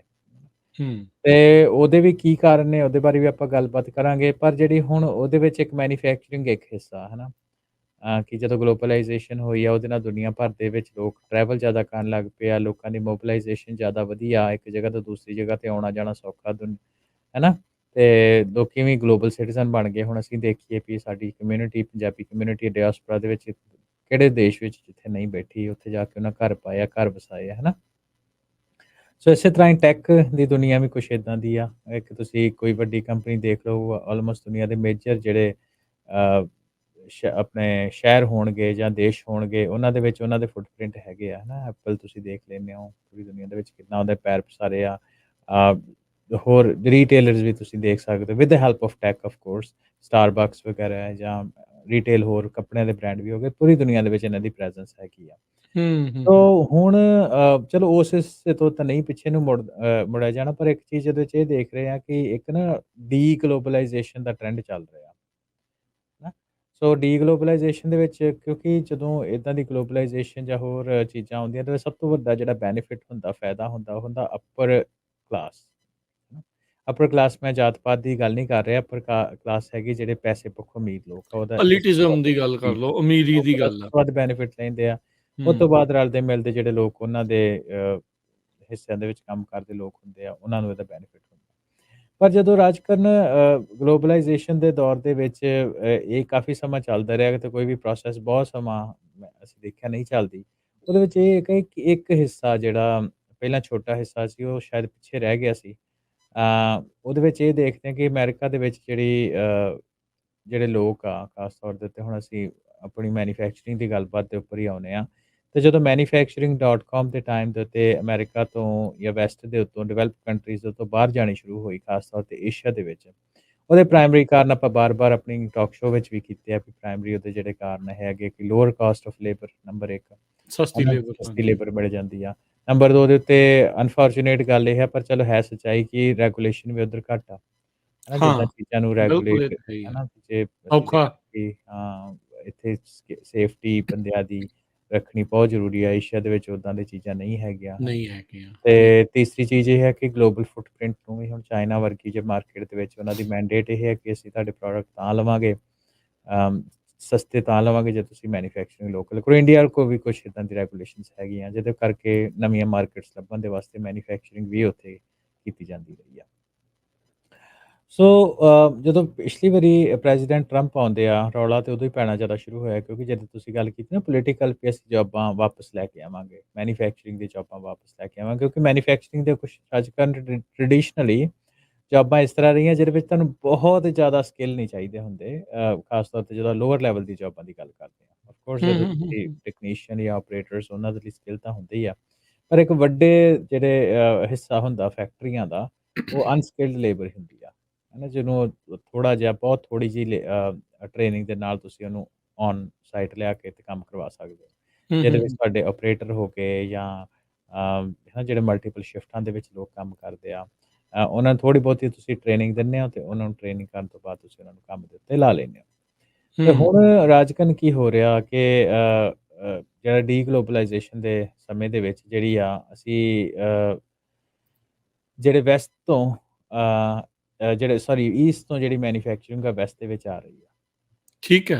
ਹੂੰ, ਹੂੰ, ਹੂੰ, ਸੋ ਹੂੰ। ਉਹ ਆ ਸਾਰੀ ਗੱਲਬਾਤ ਜਿਹੜੀ ਆਪਾਂ ਅੱਜ ਦੀ ਆਪਣੀ ਗੱਲਬਾਤ ਦਾ ਹਿੱਸਾ ਬਣਾਉਣੀ ਆ ਕਿ ਜਿੱਦਾਂ ਜਿਹੜੇ ਕੁਝ ਸਮੱਸਿਆਵਾਂ ਆਪਾਂ ਦੇ ਸਾਹਮਣੇ ਹੈਗੀਆਂ ਸੀ, ਖਾਸ ਤੌਰ ਤੇ ਉਹਦੇ ਵਿੱਚ ਲੇਬਰ ਦੀ ਸਮੱਸਿਆ, ਕਿ ਚੀਪ ਲੇਬਰ, ਉਹਨੂੰ ਕਿੱਦਾਂ ਹੱਲ ਏਆਈ ਤੇ ਆਰਟੀਫੀਸ਼ੀਅਲ ਇੰਟੈਲੀਜੈਂਸ ਤੇ ਰੋਬੋਟਿਕਸ ਦੀ ਹੈਲਪ ਦੇ ਨਾਲ ਕਿੱਦਾਂ ਹੱਲ ਕੀਤਾ ਜਾ ਰਿਹਾ, ਤੇ ਜੇ ਹੂੰ, ਸਭ ਹੂੰ। ਤੋਂ ਵੱਡੀ ਹਰਡਲ ਜਿਹੜੀ ਪੈਸੇ ਵਾਲੀ ਕਿ ਸਸਤੀ ਤੇ ਚੀਪ ਲੇਬਰ ਵਾਲਾ ਜਿਹੜਾ ਮਸਲਾ ਉਹ ਹੱਲ ਹੋ ਜਾਂਦਾ, ਤੇ ਇੱਕ ਵੱਡਾ ਰਾਹ ਰਸਤਾ ਖੁੱਲ ਜਾਂਦਾ ਉਹਨੂੰ ਔਨਸ਼ੋਰ ਮੈਨੂਫੈਕਚਰਿੰਗ ਦਾ ਵਰਡ ਦਿੰਦੇ ਆ ਵੀ ਔਨਸ਼ੋਰ ਮੈਨੂਫੈਕਚਰਿੰਗ ਲਿਆਉਣ। ਬਿਲਕੁਲ ਇਹਨੂੰ ਆਈ ਥਿੰਕ ਇੱਕ ਸਮਾਰਟ ਮੈਨੂਫੈਕਚਰਿੰਗ ਵੀ ਜਿਹੜਾ ਏਆਈ ਦੇ ਨਾਲ ਜਿਹੜਾ ਸੰਬੰਧਿਤ ਜੋੜ ਕੇ ਜਿਹੜਾ ਉਹ ਦੇਖਿਆ ਜਿਹੜਾ ਹੋ ਜਾ ਰਿਹਾ ਹੈਗਾ ਹਾਂਜੀ, ਵੀ ਸੋ ਇਹ ਉਹ ਵੀ ਵੀ ਆਬਵੀਅਸਲੀ ਸਮਾਰਟਨੈਸ ਆ ਉਹਦੇ ਵਿੱਚ ਜ਼ਿਆਦਾ ਆ, ਉਹ ਆਪਣੇ ਪੱਧਰ ਤੇ ਆਪ ਡਿਸੀਜਨ ਲੈ ਲੈਂਦੇ ਆ। ਜੀ, ਬਿਲਕੁਲ, ਉਹ ਤਾਂ ਏਆਈ ਹੈ ਹੀ ਹੈ ਨਾ ਆਪਣੇ ਆਪ ਦੇ ਵਿੱਚ, ਪਰ ਨਾਲ ਦੀ ਹੂੰ, ਨਾਲ ਇਹ ਆ ਕਿ ਇੱਦਾਂ ਦੀ ਜਿਹੜੀ ਟਰਮਸ ਆ ਉਹ ਕਾफ़ੀ ਜ਼ਿਆਦਾ ਮੈਨੂਫੈਕਚਰਿੰਗ ਦੇ ਵਿੱਚ ਯੂਜ਼ ਹੋ ਰਹੀ ਹੈ। ਸਮਾਰਟ ਮੈਨੂਫੈਕਚਰਿੰਗ, ਹੈ ਨਾ, ਲੀਨ ਮੈਨੂਫੈਕਚਰਿੰਗ ਦਾ ਚਲੋ ਕਨਸੈਪਟ ਪੁਰਾਣਾ, ਹੈ ਨਾ, ਕਿ ਘੱਟੋ-ਘੱਟ ਹੂੰ, ਵੇਸਟੇਜ ਦੇ ਨਾਲ, ਪਰ ਨਵਾਂ ਇੱਕ ਹੋਰ ਇੱਕ ਲਾਈਟਸ ਆਊਟ ਫੈਕਟਰੀ ਦਾ ਵੀ ਕਨਸੈਪਟ ਹੈਗਾ। ਲਾਈਟ ਆਊਟ ਹੂੰ, ਫੈਕਟਰੀ ਦਾ ਮਤਲਬ ਇਹ ਹੈ ਵੀ ਕਿਸੇ ਬੰਦੇ ਦੀ ਲੋੜ ਨਹੀਂ, ਹੈ ਨਾ, ਹੂੰ, ਭਾਵੇਂ ਲਾਈਟਾਂ ਬੰਦ ਕਰਕੇ ਉਹਨੂੰ ਮੈਨੂਫੈਕਚਰ ਕਰੀ ਜਾਓ। ਉਸ ਹੂੰ, ਕਨਸੈਪਟ ਤੋਂ ਡਰਿਵਨ ਲਾਈਟ ਆਊਟ ਮੈਨੂਫੈਕਚਰਿੰਗ, ਇੱਦਾਂ ਦੀ ਜਿਹੜੀ ਟਰਮਸ ਆ ਯੂਜ਼ ਹੁੰਦੀਆਂ ਮੈਨੂਫੈਕਚਰਿੰਗ ਦੇ ਵਿੱਚ। ਪਰ ਆਪਾਂ ਜਿਹੜੇ ਅੱਜ ਦੇ ਟਾਕ ਸ਼ੋਅ ਦੇ ਵਿੱਚ ਆਪਾਂ ਗੱਲਬਾਤ ਕਰਦੇ ਹਾਂ ਵੀ ਔਨਸ਼ੋਰ ਮੈਨੂਫੈਕਚਰਿੰਗ ਦੇ ਵਿੱਚ ਜੋਬਾਂ ਦੇ ਉੱਤੇ ਇਹਦਾ ਕੀ ਇੰਪੈਕਟ ਹੋਊਗਾ ਤੇ ਉਹ ਕਿੱਦਾਂ ਏਆਈ ਤੇ ਰੋਬੋਟਿਕਸ ਜਿਹੜੀ ਉਹਨੂੰ ਔਨਸ਼ੋਰ ਮੈਨੂਫੈਕਚਰਿੰਗ ਨੂੰ ਲਿਆ ਰਹੀ ਹੈ। ਜੀ। ਜੀ। ਗਲੋਬਲ ਜਿਹੜੀ ਮੈਨੂਫੈਕਚਰਿੰਗ ਦਾ ਲੈਂਡਸਕੇਪ ਜਿੱਦਾਂ ਤੁਸੀਂ ਸਾਰੀ ਚਰਚਾ ਕੀਤੀ ਵੀ ਇਹ ਚੇਂਜ ਜਿਹੜਾ ਹੋ ਰਿਹਾ ਆਫਸ਼ੋਰ ਤੋਂ ਔਨਸ਼ੋਰ ਜਿਹੜਾ ਆਪਾਂ ਉਸ ਪਾਸੇ ਵੱਲ ਨੂੰ ਜਿਹੜਾ ਉਹ ਵੱਧ ਰਹੇ ਹਾਂ। ਜੀ, ਇਹ ਜਿਹੜੀ ਇਹ ਕਹਿ ਸਕਦੇ ਹਾਂ ਵੀ ਕਿ ਇਹ ਜਿਹੜੀ ਡਾਟ ਕਾਮ ਬੂਮ ਆਇਆ ਸੀ, ਕੀ ਉਸ ਤੋਂ ਬਾਅਦ 'ਚ ਇਹ ਇੱਕ ਹਿਸਾਬ ਦੇ ਨਾਲ ਦੁਬਾਰਾ ਮੁੜ ਰਿਵਾਈਵ ਹੋਣ ਦੇ ਚਾਂਸਿਸ ਕਿੱਦਾਂ ਆ, ਤੇ ਕੀ ਕੀ ਆਪਾਂ ਨੂੰ ਇਸ ਟਾਈਮ ਨਜ਼ਰ ਆ ਰਿਹਾ ਹੈ ਵੀ ਵਾਕਿਆ ਹੀ ਇਹ ਜਿਹੜੀ ਔਨਸ਼ੋਰ ਹੈਗੀ ਆ ਮੈਨੂਫੈਕਚਰਿੰਗ ਜਾਂ ਫੈਕਟਰੀਜ਼ ਆ ਉਹ ਵਧਣ ਲੱਗੀਆਂ ਹੈ? ਹਾਂਜੀ। ਸੋ ਥੋੜ੍ਹਾ ਜਿਹਾ ਇਹਦਾ ਨਾ ਡੋਟ ਕੋਮ ਬਰਸਟ 2001 ਦੇ ਆਸ-ਪਾਸ ਜਦੋਂ ਕੰਪਨੀਜ਼ ਜਿਹੜੀਆਂ ਉਹ ਸਟਾਕ ਮਾਰਕੀਟ ਵਿੱਚ ਕਾफ़ੀ ਕਰੈਕਸ਼ਨ ਆਈ ਸੀ, ਉਹ ਹੂੰ, ਡਿੱਗੀਆਂ ਹੂੰ, ਸੀ। ਤੇ ਉਹ ਤੋਂ ਬਾਅਦ ਕਿਉਂਕਿ ਇੰਟਰਨੈਟ ਸਾਹਮਣੇ ਆ ਗਿਆ, ਕਮਿਊਨੀਕੇਸ਼ਨ ਜਿਹੜੀ ਆ ਸੌਖੀ ਹੋ ਗਈ, ਇੰਟਰਨੈਟ ਕਾफ़ੀ ਪੋਪੂਲਰ ਹੋ ਚੁੱਕਾ ਸੀ ਉਸ ਟਾਈਮ ਦੇ ਉੱਤੇ। ਤੇ ਹੂੰ, ਉਹਨੇ ਰਾਜਗਰ ਅਨੇਬਲ ਕੀਤਾ ਕਾफ़ੀ ਜ਼ਿਆਦਾ ਵੱਡੀਆਂ ਕੰਪਨੀਆਂ ਨੂੰ, ਖਾਸ ਤੌਰ ਤੇ ਜਿਹੜੀ ਇਲੈਕਟ੍ਰੋਨਿਕਸ ਤੇ ਹੋਰ ਚੀਜ਼ਾਂ ਨੂੰ ਮੈਨੂਫੈਕਚਰ ਕਰਦੀਆਂ ਸੀ, ਹੈ ਨਾ? ਠੀਕ ਹੈ। ਉਹਨਾਂ ਨੂੰ ਆਫਸ਼ੋਰ ਭੇਜਣ ਦੇ ਵਾਸਤੇ ਰੀਜ਼ਨ ਜਿਹੜੇ ਮੈਂ ਅੱਗੇ ਦੱਸੇ ਆ, ਹੈ ਨਾ? ਸੋ ਉਹ ਤੋਂ ਬਾਅਦ ਕੁਝ ਕੰਪਨੀਆਂ ਨੇ ਕੀਤਾ ਤੇ ਉਹਨਾਂ ਨੇ ਦੇਖਿਆ ਕਿ ਸਾਡੇ ਪ੍ਰੋਫਿਟ ਮਾਰਜਿਨ ਤਾਂ ਬਹੁਤ ਵਧੇ ਆ। ਕਿਉਂਕਿ of course business the idea ਇਹ ਹੈ ਵੀ ਜੇ ਤੁਹਾਡੀ ਆਪਰੇਸ਼ਨਲ ਐਕਸਪੈਂਸਸ ਘੱਟ ਜਾਂਦੇ ਆ ਤੇ ਮਾਰਜਿਨ ਤੁਹਾਡੇ ਉੱਤੇ ਬਾਟਮ ਲਾਈਨ ਦੇ ਉੱਤੇ ਫ਼ਰਕ ਪੈਂਦਾ। ਨੰਬਰ 1 ਤੇ ਨੰਬਰ 2 ਦੇ ਉੱਤੇ ਹੈ ਕਿ ਜਦੋਂ ਏਸ਼ੀਆ ਦੇ ਵਿੱਚ ਮੈਨੂਫੈਕਚਰਿੰਗ ਕਰਨ ਲੱਗ ਪਏ, ਉੱਥੇ ਵੀ ਉਹਨਾਂ ਨੂੰ ਕੁਝ ਨਵੀਆਂ ਮਾਰਕੀਟਸ ਕੰਪਨੀਜ਼ ਨੂੰ ਲੱਭੀਆਂ। ਸੋ ਦੋਨੋਂ ਪਾਸੇ ਬੋਥ ਐਂਡ ਆਫ ਦਾ ਸਪੈਕਟਰਮ ਵੀ ਪੈਸੇ ਤੁਹਾਡਾ ਆਪਰੇਸ਼ਨਲ ਐਕਸਪੈਂਸ ਘਟਾਉਣ ਵਾਸਤੇ ਤੇ ਨਵੀਆਂ ਨਵੀਂ ਮਾਰਕੀਟ ਲੱਭਣ ਕਰਕੇ ਸੇਲਸ ਬੂਸਟ ਹੋਣ ਕਰਕੇ ਦੋਨੋਂ ਪਾਸੇ ਉਹਨਾਂ ਦੇ ਪ੍ਰੋਫਿਟ ਮਾਰਜਿਨ ਦੇ ਉੱਤੇ ਲਾਹੇਵੰਦ, ਹੈ ਨਾ, ਸਿਹਤਮੰਦ ਫਾਇਦਾ ਹੋਇਆ। ਹੂੰ, ਹੂੰ, ਹੂੰ, ਹੂੰ। ਸੋ ਉਹਦੇ ਕਰਕੇ ਕੀ ਹੁੰਦਾ ਕਿ ਜਿਹੜੀਆਂ ਲੋਕਲ ਗਵਰਨਮੈਂਟਸ ਸੀ ਆ, ਉਹਨਾਂ ਨੇ ਕੀ ਕਰਨਾ ਸ਼ੁਰੂ ਕਰ ਦਿੱਤਾ ਕਿ ਜੇ ਤੁਸੀਂ ਉਹਨਾਂ ਦੇ ਸ਼ਹਿਰਾਂ ਦੇ ਵਿੱਚ, ਉਹਨਾਂ ਦੇ ਦੇਸ਼ਾਂ ਦੇ ਵਿੱਚ ਤੁਸੀਂ ਮੈਨੂਫੈਕਚਰਿੰਗ ਕਰਦੇ ਹੋ, ਤੇ ਉਹ ਵੀ ਤੁਹਾਨੂੰ ਸਪੋਰਟ ਕਰਦੇ ਆ with a committal of regional investments, ਠੀਕ ਆ? ਠੀਕ ਹੈ। ਤਾਂ ਉਹ ਹੂੰ, ਹੂੰ, ਇੱਕ ਹੂੰ, ਪੂਰੇ ਦਾ ਪੂਰਾ ਰਾਜਕਾਰਨ ਇਕੋ ਸਾਈਕਲ ਹੀ ਬਣ ਗਿਆ। ਹੂੰ, ਹੈ ਨਾ? ਸੋ ਇਕੋ ਸਾਈਕਲ ਬਣਨ ਦੇ ਕਰਕੇ ਉਹ ਜਿਹੜੀ ਕਾਫ਼ੀ ਮੈਂ ਕੁਛ ਮੈਂ ਐਗਜ਼ਾਮਪਲ ਦਿੰਨਾ ਵੀ ਜਿੱਦਾਂ ਮਲੇਸ਼ੀਆ, ਹੈ ਨਾ? ਹੂੰ, ਸ਼ੁਰੂਆਤ ਵਿੱਚ ਚਾਈਨਾ ਨੇ ਇਹ ਕਾਫ਼ੀ ਕੰਪਨੀਆਂ ਮੇਰੇ ਸੁਣਨ ਦੇ ਵਿੱਚ ਆਇਆ ਕਿ ਉਹਨਾਂ ਨੇ ਇਹ ਕਿਹਾ ਜੇ ਤੁਸੀਂ ਇੰਨੇ ਬੰਦੇ ਲਿਆ ਕੇ ਇੰਨੀ ਇਨਵੈਸਟਮੈਂਟ ਸਾਡੇ ਇੱਥੇ ਕਰਦੇ ਹੋ, ਇੰਨਾ ਕੈਪੀਟਲ ਇਨਵੈਸਟਮੈਂਟ ਕਰਦੇ ਹੋ, ਆਪਾਂ ਉਹਦਾ ਕੁਛ ਹਿੱਸਾ ਨੂੰ ਮੈਚ ਕਰਾਂਗੇ। ਕੁਛ ਟਾਈਮ ਦੇ ਲਈ ਅਸੀਂ ਤੁਹਾਨੂੰ ਜਿਹੜੇ ਕੈਂਪਸ ਵਿੱਚ ਤੁਸੀਂ ਕੰਮ ਕਰਨਾ ਉਹਦੀ ਇਲੈਕਟ੍ਰਿਸਿਟੀ ਫ੍ਰੀ ਦੇਵਾਂਗੇ, ਹੈ ਨਾ? ਕੁਛ ਇੱਦਾਂ ਦਾ। ਸੋ ਇਨਸੈਂਟਿਵਸ ਜਿਹੜੇ ਆ ਨਾਲ ਇੰਨੇ ਚਿਰ ਦੇ ਲਈ ਤੁਹਾਡੇ ਟੈਕਸ ਜਿਹੜੇ ਉਹ ਡੈਫਰਲ ਕੀਤੇ ਜਾਣਗੇ, ਜੇ ਤੁਸੀਂ ਇੰਨਾ ਹਾਂ, ਟਾਰਗੇਟ ਕੋਟਾ ਪੂਰਾ ਕਰਦੇ ਹੋ ਤੇ ਤੁਹਾਡੇ ਜਿਹੜੇ ਟੈਕਸ ਦੇ ਇਨਸੈਂਟਿਵ ਆ ਉਹ ਮਾਫ਼ ਕੀਤੇ ਜਾ ਸਕਦੇ ਆ। ਸੋ ਹਿਊਜ ਇਕੋਸਿਸਟਮ ਇੱਕ ਪੂਰਾ ਆਫਸ਼ੋਰ ਮੈਨੂਫੈਕਚਰਿੰਗ ਖਾਸ ਤੌਰ ਤੇ ਏਸ਼ੀਆ, ਚਾਈਨਾ ਦੇ ਵਿੱਚ ਬਣ ਗਿਆ। ਤੇ ਹੂੰ, ਬਾਕੀ ਹੂੰ, ਕੰਟਰੀਜ਼ ਨੇ ਵੀ ਉਹਨੂੰ ਕਾਪੀ ਕੀਤਾ, ਹੈ ਨਾ? ਖਾਸ ਤੌਰ ਤੇ ਮਲੇਸ਼ੀਆ, ਥਾਈਲੈਂਡ ਨੇ ਉਹਨੂੰ ਕਾਫ਼ੀ ਕਾਪੀ ਕੀਤਾ। ਤੇ ਸਿੰਗਾਪੁਰ ਚਲੋ ਛੋਟਾ ਰੀਅਲ ਐਸਟੇਟ ਹੋਣ ਕਰਕੇ ਉਹ ਵੀ ਇਸ ਚੀਜ਼ ਦੇ ਉੱਤੇ ਕਾਫ਼ੀ ਜ਼ਿਆਦਾ ਪਾਵਰ ਹੱਬ ਬਣਿਆ ਆਫਸ਼ੋਰ ਮੈਨੂਫੈਕਚਰਿੰਗ ਦਾ, ਕਿਉਂਕਿ ਹਰ ਇੱਕ ਵੱਡੇ ਜਿਹੜੀ ਕੰਪਨੀ ਉਹਦਾ ਸੇਲਸ ਆਫਿਸ ਸਿੰਗਾਪੁਰ ਹੈਗਾ ਹੀ ਹੈਗਾ, ਜਿਹੜਾ ਏਪੈਕ ਏਸ਼ੀਆ ਪੈਸੀਫਿਕ ਦੇ ਵਿੱਚ ਕੰਮ ਕਰਦਾ। ਹੂੰ, ਹੂੰ, ਹੂੰ, ਹੂੰ, ਸੋ ਉਹਦੇ ਨਾਲ ਜਿਹੜੇ ਬਾਕੀ ਦੇਸ਼ ਆ ਉਸ ਖਿੱਤੇ ਦੇ, ਖਾਸ ਤੌਰ ਤੇ ਬਾਅਦ ਵਿੱਚ ਜਿਹੜੇ ਇੰਡੀਆ ਅੱਜ-ਕੱਲ੍ਹ ਹੈ ਨਾ make in India the brand ਲੈ ਕੇ ਸਾਹਮਣੇ ਆ ਰਿਹਾ ਵਾ। ਉਹਦੇ ਵਿੱਚ ਜਿਹੜੇ ਉਹਨੇ ਰੈਡ ਟੇਪ ਉਹਨੂੰ ਘਟਾਉਣ ਦਾ ਉਹਨੇ ਪ੍ਰਣ ਲਿਆ ਵਾ। ਤੇ ਨਵੇਂ ਹੋਰ ਜਿਹੜੇ ਦੇਸ਼ ਆ, ਵੀਅਤਨਾਮ ਦੀ ਗੱਲ ਕਰਦੇ ਆ, ਵੀਅਤਨਾਮ ਅੱਜ-ਕੱਲ੍ਹ ਕਾਫ਼ੀ ਲਾਹਾ ਰਹਿ ਰਿਹਾ ਵਾ। ਐਪਲ ਦੀ ਮੈਨੂਫੈਕਚਰਿੰਗ ਵੀਅਤਨਾਮ ਦੇ ਵਿੱਚ ਅਸੀਂ ਦੇਖ ਰਹੇ ਹਾਂ, ਹੈ ਨਾ? ਸੋ ਇਹ ਸਾਰੀਆਂ ਚੀਜ਼ਾਂ ਤੇ ਹੁਣ ਰਾਜਕਰਨ ਉਹਦੇ ਨਾਲ ਕੀ ਆ ਕਿ ਇਹ ਸਾਰੀ ਚੀਜ਼ਾਂ ਤਾਂ ਬੜਾ ਵਧੀਆ ਚੱਲ ਰਹੀਆਂ ਸੀ ਤੇ 2016 ਦੇ ਵਿੱਚ ਪ੍ਰੈਜ਼ੀਡੈਂਟ ਟਰੰਪ ਆਉਂਦੇ ਆ, ਉਹ ਥੋੜ੍ਹਾ ਜਿਹਾ ਰੈਂਚ ਸੁੱਟਦੇ ਆ ਸਾਰੀ ਗੱਲਬਾਤ ਦੇ ਵਿੱਚ। ਉਹਦੇ ਕਈ ਹੂੰ, ਕਾਰਨ ਆ, ਹਨਾ? ਆਪਾਂ ਉਹਦੇ ਵਿੱਚ ਚਲੋ ਆਪਾਂ ਮਾੜਾ ਜਿਹਾ ਟੱਚ ਕਰ ਲੈਂਦੇ ਆ ਵੀ ਇੱਕ ਤਾਂ ਆਪਣੇ ਹੋਮ ਬੇਸ ਦੀ ਵੀ ਗੱਲ ਹੋ ਗਈ ਕਿ ਜਦੋਂ ਮੈਨੂਫੈਕਚਰਿੰਗ ਜੋਬਸ ਅਮਰੀਕਾ ਦੇ ਵਿੱਚੋਂ ਚੱਲ ਗਈਆਂ ਤੇ ਇੱਥੇ ਅਨਇੰਪਲੋਇਮੈਂਟ ਵੱਧ ਗਈ ਆਫ ਕੋਰਸ। ਵੱਧ ਗਈ। ਹੈ ਹੂੰ, ਨਾ? ਹੂੰ, ਇੱਕ ਉਹਨਾਂ ਨੂੰ ਵੀ ਲੋਕਾਂ ਨੂੰ ਵੀ ਅਲਿਓਰ ਕਰਤੀਆਂ ਜੋਬਾਂ ਵੀ ਜੇ ਆਫਸ਼ੋਰ ਮੈਨੂਫੈਕਚਰਿੰਗ ਉਹਦੇ ਕਰਕੇ ਪਹਿਲਾ ਸਟੈਪ ਉਹਨਾਂ ਕੀ ਕੀਤਾ ਰਾਜਕਰਨ ਕਿ ਜਿਹੜੇ ਨਾ ਟੈਰਿਫ ਵਧਾਉਣੇ ਸ਼ੁਰੂ ਕਰ ਦਿੱਤੇ ਹਾਂ, ਤੇ ਬਾਹਰਲੇ ਚਾਈਨਾ ਵਾਲਿਆਂ ਤੇ ਸਭ ਤੋਂ ਜ਼ਿਆਦਾ ਵਧਾਏ ਹਾਂਜੀ, ਉਦੋਂ। ਖਾਸ ਤੌਰ ਹੂੰ, ਕਿਉਂਕਿ ਦੁਨੀਆ ਭਰ ਦੀ ਸਭ ਤੋਂ ਵੱਡੀ ਮੈਨੂਫੈਕਚਰਿੰਗ ਤਾਂ ਚਾਈਨਾ ਹੀ ਆ ਨਾ, ਚਾਈਨਾ ਉਹਦੀ ਹੀ ਹੈ, ਉਸ ਟਾਈਮ ਤੇ ਬਿਲਕੁਲ ਹੁਣ ਤਾਂ ਕੋਈ ਚਲੋ ਦੋ ਖੈਰ ਰਾਹ ਨਹੀਂ। ਮੈਕਸੀਕੋ ਹੂੰ, ਹੂੰ, ਜ਼ਿਆਦਾ ਟ੍ਰੇਡਿੰਗ ਪਾਰਟਨਰ ਬਣ ਗਿਆ ਯੂਐਸ ਦਾ, ਉਸ ਹੂੰ, ਟਾਈਮ ਤੇ ਹੂੰ, ਤਾਂ ਚਾਈਨਾ ਸੀ। ਤੇ ਹੂੰ, ਉਹਨੇ ਕੀ ਕੀਤਾ ਕਿ ਲੋਕਲ ਜਿਹੜੇ ਇਨਸੈਂਟਿਵਸ ਆ ਦੇਣੇ ਸ਼ੁਰੂ ਕਰ ਦਿੱਤੇ ਕਿ ਲੋਕਲ ਮੈਨੂਫੈਕਚਰਿੰਗ ਹੋਏ, ਖਾਸ ਤੌਰ ਤੇ ਵੱਡੀ ਕੰਪਨੀ ਮੈਂ ਟੈਸਲਾ ਦਾ ਨਾਂ ਲਊਂਗਾ, ਟੈਸਲਾ ਨੇ ਤਾਂ ਬਹੁਤ ਲਾਹਾ ਲਿਆ, ਹੂੰ, ਹਨਾ? ਹੂੰ, ਹੂੰ, ਹੂੰ, ਲੋਕਲ ਇਨਸੈਂਟਿਵਸ ਤੇ। ਸੋ ਇਹਦੇ ਨਾਲ ਇਹ ਆ ਵੀ ਇੱਕ ਨਾ ਸਿੱਧ ਪੱਧਰਾ ਜਿਹਾ ਰਾਹ ਖੁੱਲ ਗਿਆ ਵੀ ਨਹੀਂ ਯਾਰ ਮੈਨੂਫੈਕਚਰਿੰਗ ਲੋਕਲ ਹੋ ਸਕਦੀ ਕਿਉਂਕਿ ਜਿਹੜੀ ਟੈਸਲਾ ਦੀ ਗੀਗਾ ਫੈਕਟਰੀ ਆ, ਇਹਦੇ ਵਿੱਚ ਕਾਫ਼ੀ ਜਿਹੜਾ ਕੰਮ ਆ ਜੇ ਤੁਸੀਂ ਜਾ ਕੇ ਦੇਖਿਆ ਹੋਏ ਤੇ ਉਹ ਆਟੋਮੇਟਿਡ ਆ। ਹਾਂਜੀ, ਰੋਬੋਟਿਕਸ ਆ ਬਹੁਤ। ਰੋਬੋਟਿਕਸ ਉਹਦੇ 'ਚ ਬਹੁਤ ਜ਼ਿਆਦਾ। ਸੋ ਉਹਦੇ ਹੂੰ, ਨਾਲ ਨਾ ਹੂੰ, ਇੱਕ ਰਾਹ ਰਸਤਾ ਜਿਹਾ ਖੁੱਲ ਗਿਆ ਕਿ ਨਹੀਂ ਯਾਰ ਜੇ ਟੈਸਲਾ ਵਰਗੀ company with the help of government incentives ਤੇ with the help of robotics ਜੇ ਯੂਐਸ ਦੇ ਵਿੱਚ ਮੈਨੂਫੈਕਚਰਿੰਗ ਕਰਕੇ ਪ੍ਰੋਫਿਟੇਬਲ ਹੋ ਹੂੰ, ਸਕਦੀ ਹੈ ਤੇ ਹੂੰ, ਬਾਕੀ ਕੰਪਨੀਆਂ ਵੀ ਹੋ ਸਕਦੀਆਂ। ਹੋ ਹੈ ਸਕਦੀਆਂ ਨਾ? ਨੇ। ਸੋ ਹੂੰ, ਉਸ ਤੋਂ ਬਾਅਦ ਕੀ ਹੁੰਦਾ ਰਾਜਕਰਨ, ਉਹ ਤੋਂ ਬਾਅਦ ਆ ਜਾਂਦਾ ਕੋਵਿਡ, ਹੈ ਨਾ? ਹੂੰ, ਇਹ ਪ੍ਰੂਫ ਆਫ ਕਨਸੈਪਟ ਟੈਸਲਾ ਕਰਕੇ ਅਵੇਲੇਬਲ ਹੀ ਸੀ। ਪਰ ਜਦੋਂ ਹੂੰ, ਕੋਵਿਡ-19 ਆਉਂਦਾ ਪੈਂਡੈਮਿਕ ਤੇ ਉਹਦੇ ਕਰਕੇ ਜਿਹੜੀ ਗਲੋਬਲ ਸਪਲਾਈ ਚੇਨ ਆ ਨਾ, ਉਹਨੂੰ ਇੱਕ ਜਿਹੜੀ ਉਹਦੀ ਰਿਐਲਿਟੀ ਹੈ ਐਕਚੁਅਲੀ ਉਹ ਪਤਾ ਲੱਗ ਜਾਂਦੀ ਆ। ਕਿਉਂਕਿ ਹੂੰ, ਡਿਮਾਂਡ ਬਹੁਤ ਜ਼ਿਆਦਾ ਤੇ ਜਿਹੜੀ ਸਪਲਾਈ ਪਾਪੂਲੈਸ਼ਨ ਹੈ ਹੈ ਨਹੀਂ। ਨਾ ਹੂੰ, ਸਪਲਾਈ ਘਟ ਗਈ ਕਿਉਂਕਿ ਉੱਥੇ ਲਾਕਡਾਊਨ ਹੋਣੇ ਸ਼ੁਰੂ ਹੋ ਗਏ ਚਾਈਨਾ ਦੇ ਵਿੱਚ, ਹੈ ਨਾ? ਤੇ zero zero Covid Covid policy ਉਹਨਾਂ ਪਾਲਿਸੀ। ਸ਼ੁਰੂ ਕਰ ਦਿੱਤੀ। ਹੂੰ, ਤੇ ਉਹਦੇ ਹੂੰ, ਕਰਕੇ ਬੜੀ ਡਿਸਰਪਸ਼ਨ ਹੋਈ ਇਕਨੋਮੀਜ਼ ਤੇ ਦੁਨੀਆ ਭਰ ਦੇ ਵਿੱਚ। ਤੇ ਹੂੰ, ਜਿਹੜਾ ਜੀਓਪੋਲਿਟੀਕਲ ਲੈਂਡਸਕੇਪ ਹੈਗਾ ਉਹਦੀ ਵਲਨਰੇਬਿਲਿਟੀ ਤੇ ਕਹਿੰਦਾ ਮਤਲਬ ਕਿ ਉਹਦੇ ਵੀਕ ਪੁਆਇੰਟ ਕਿਹੜੇ ਆ, ਉਹ ਸਾਰਿਆਂ ਦੇ ਸਾਹਮਣੇ ਵੱਖ-ਵੱਖ ਦੇਸ਼ਾਂ ਦੇ ਸਾਹਮਣੇ ਆਉਣੇ ਸ਼ੁਰੂ ਹੋਏ। ਜਿਹਦੇ ਹੂੰ, ਕਰਕੇ ਹਨਾ ਟ੍ਰੇਡ ਵਾਰਸ ਤਾਂ ਆਲਰੇਡੀ ਚੱਲ ਰਹੀਆਂ ਸੀ। ਤੇ ਤੇ ਇਹਦੇ ਕਰਕੇ ਜਿਹੜੀ ਵੈਸਟ ਆ ਖਾਸ ਤੌਰ ਤੇ ਅਮਰੀਕਾ ਜਾਂ ਹੋਰ ਡਿਵੈਲਪਡ ਕੰਟਰੀ ਉਹਨਾਂ ਦੇ ਤਾਂ ਰਿਸਕ ਜਿਹੜਾ ਉਹ ਦੇਖ ਲਿਆ ਵੀ ਜਿਹੜਾ ਅਸੀਂ ਗਲੋਬਲ ਪ੍ਰੋਡਕਸ਼ਨ ਦੇ ਉੱਤੇ ਬੜਾ ਰਿਲਾਈ ਕਰਦੇ ਸੀ ਚੀਪ ਸਾਰੀਆਂ ਚੀਜ਼ਾਂ ਕਰਕੇ ਚੀਪ ਪ੍ਰੋਡਕਟਸ ਕਰਕੇ ਉਹ ਸਾਨੂੰ ਜਿਹੜੀ ਸਾਡੀ ਸੰਗੀ ਆ ਉਹ ਕਿਸੇ ਟਾਈਮ ਤੇ ਵੀ ਨੱਪੀ ਜਾ ਸਕਦੀ ਹੈ। ਕਿਸੇ ਦੇ ਹੱਥ ਤੋ ਹਾਂਜੀ। ਹਾਂ, ਵੀ ਜਾਨ ਮੁਲਕ ਦੀ ਕਿਸੇ ਤੋਤੇ 'ਚ ਆ ਤੇ ਉਹ ਤੋਤਾ ਚੀਨ 'ਚ ਆ। ਚੌਥੋ ਤਾਂ ਚੀਨ ਵਿੱਚ ਵੀ ਆ ਪਰ ਹੋਰ ਜਿੱਥੇ ਵੀ ਥਾਵਾਂ ਆ ਤੇ ਵੀ ਆ। ਸਾਡੀ ਕੰਟਰੀ 'ਚ ਨਹੀਂ ਆ, ਹੈਨਾ? ਹਾਂ, ਉਹ ਤੋਂ ਮੁੱਕ ਬਾਅਦ ਨਹੀਂ ਗਿਆ। ਅਸੀਂ ਬਾਅਦ 'ਚ ਇਹ ਦੇਖਿਆ ਕਿ ਯੂਕਰੇਨ ਵਾਰ ਸ਼ੁਰੂ ਹੁੰਦੀ ਆ, ਮਿਡਲ ਈਸਟ ਦੇ ਵਿੱਚ ਜਿਹੜੇ ਕ੍ਰਾਈਸਿਸ ਚੱਲਦੇ ਪਏ ਆ, ਉਹਦੇ ਕਰਕੇ ਸਾਨੂੰ ਇਹ ਪਤਾ ਵੀ ਕਈ ਦੇਸ਼ਾਂ ਦੇ ਉੱਤੋਂ ਜਹਾਜ਼ ਨਹੀਂ ਜਾ ਸਕਦੇ, ਰਸ਼ੀਆ ਦੇ ਉੱਤੋਂ ਖਾਸ ਤੌਰ ਦੇ ਉੱਤੇ। ਤੇ ਜਿਹੜੇ ਹੂੰ, ਮਿਡਲ ਈਸਟ ਦੇ ਵਿੱਚ ਸੁਏਜ਼ ਕਨਾਲ ਜਾਂ ਹੋਰ ਜਗ੍ਹਾ ਦੇ ਉੱਤੇ ਈਰਾਨ ਦੇ ਨਾਲ ਰੌਲਾ ਚੱਲਦਾ ਪਿਆ, ਉੱਥੋਂ ਕਈ ਜਿਹੜੀ ਸ਼ਿਪ ਲਾਈਨਸ ਆ, ਉਹਨਾਂ ਦਾ ਵੀ ਆਉਣਾ-ਜਾਣਾ ਘੱਟ ਗਿਆ। ਹੂੰ, ਹੂੰ, ਹਨਾ, ਹੂੰ, ਸੋ ਹੂੰ, ਟਰਾਂਸਪੋਰਟੇਸ਼ਨ ਜਿਹੜੀ ਆ ਕਿਉਂਕਿ ਸਮਾਨ ਤਾਂ ਸਾਰਾ ਏਸ਼ੀਆ ਦੇ ਵਿੱਚ ਬਣਦਾ, ਹੈਨਾ? ਤੇ ਉਹਦੀ ਯੂਐਸ ਦੇ ਵਿੱਚ ਆਉਣਾ ਜਾਂ ਵੈਸਟ ਦੇ ਵਿੱਚ ਆਉਣਾ, ਉਹਨੇ ਕਾਫੀ ਸਪਲਾਈ ਰੌਲਾ ਜਿਹਾ ਪਤਾ ਲੱਗ ਗਿਆ ਵੀ ਨਹੀਂ ਯਾਰ ਔਨਸ਼ੋਰ ਮੈਨੂਫੈਕਚਰਿੰਗ ਆਪਾਂ ਨੂੰ ਕਰਨੀ ਹੀ ਪੈਣੀ ਹੈ ਕਿਸੇ ਨਾ ਹੂੰ, ਕਿਸੇ ਹੂੰ, ਤਰ੍ਹਾਂ। ਹੂੰ, ਹੂੰ।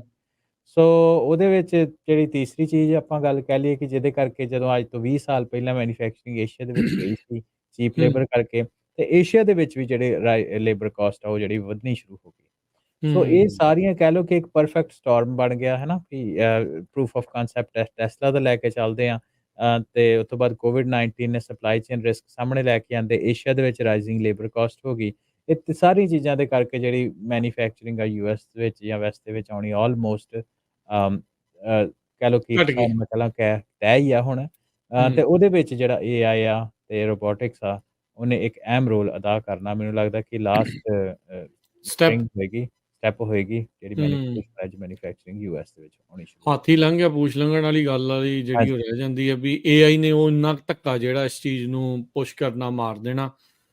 ਇੱਕ ਇਹ ਵੀ ਆਈ ਥਿੰਕ ਹਰਵਿੰਦਰ ਇਸ ਦੇ ਵਿੱਚ ਗੱਲ ਹੈਗੀ ਆ, ਇਹ ਜਿਹੜੀਆਂ ਜੌਬਸ ਮੈਨੂਫੈਕਚਰਿੰਗ ਦੀਆਂ ਜਦੋਂ ਇੱਥੋਂ ਗਈਆਂ, ਰੌਲਾ ਰੱਪਾ ਇਸੇ ਲਈ ਵੀ ਜਿਹੜਾ ਉਹ ਵਧਿਆ। ਨੋ ਡਾਊਟ ਅਮਰੀਕਾ 'ਚ ਓਪਰਚੁਨਿਟੀਜ਼ ਬਹੁਤ ਆ, ਪਰ ਉਹਦੇ ਲਈ ਤੁਹਾਨੂੰ ਇੰਨੀ ਜ਼ਿਆਦਾ ਪੜ੍ਹਾਈ ਲਿਖਾਈ ਦੀ ਲੋੜ ਨਹੀਂ ਰਹਿੰਦੀ ਸੀ। ਜੀ, ਕੋਈ ਵੀ ਬੰਦਾ ਜਿਹੜਾ ਉਸ ਦੇ ਵਿੱਚੋਂ ਜੌਬ ਕਰ ਸਕਦਾ ਸੀ। ਹੁਣ ਜਦੋਂ ਆਮ ਲੋਕਾਂ ਦੀਆਂ ਜੌਬ ਕੈਪੇਬਿਲਿਟੀਆਂ ਇੰਨੀਆਂ ਜ਼ਿਆਦੀਆਂ ਘੱਟ ਗਈਆਂ ਵੀ ਕਿਹੜੀ ਕਰ ਸਕਦੇ, ਕਿਹੜੀ ਨਹੀਂ ਕਰ ਸਕਦੇ। ਸੋ ਉਹਦੇ ਨਾਲ ਵੀ ਲੋਕਾਂ ਦੇ ਵਿੱਚ ਉਹ ਇੱਕ ਖਲਾਅ ਪੈਦਾ ਹੋਇਆ ਸੀਗਾ ਤੇ ਉਸ ਦਾ ਜਿਹੜਾ ਫਾਇਦਾ ਹੈ ਇਵੈਂਚੁਅਲੀ ਓਬਵੀਅਸਲੀ ਪੋਲੀਟੀਸ਼ੀਅਨਸ ਨੇ ਤਾਂ ਜਿਹੜਾ ਉਹ ਚੱਕਣਾ ਹੀ ਸੀ, ਗੱਲਾਂ ਬਾਤਾਂ ਜਿਹੜੀਆਂ ਉਹ ਮਾਰਨੀਆਂ ਹੀ ਜਿਹੜੀਆਂ ਉਹ ਸੀਗੀਆਂ। ਇੱਕ ਹੋਰ ਚੀਜ਼ ਜਿਹੜੀ ਦੇਖਣ ਨੂੰ ਲੇਬਰ ਸ਼ਾਰਟੇਜ ਦੀ ਵੀ ਜਿਹੜੀ ਆ ਉਹ ਆਪਣੇ ਸਾਹਮਣੇ ਜਿਹੜੀਆਂ ਉਹ ਆਈਆਂ।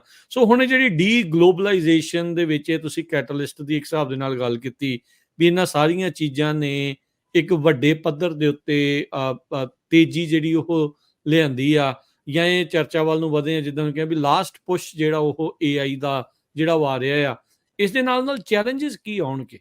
ਹਾਂਜੀ।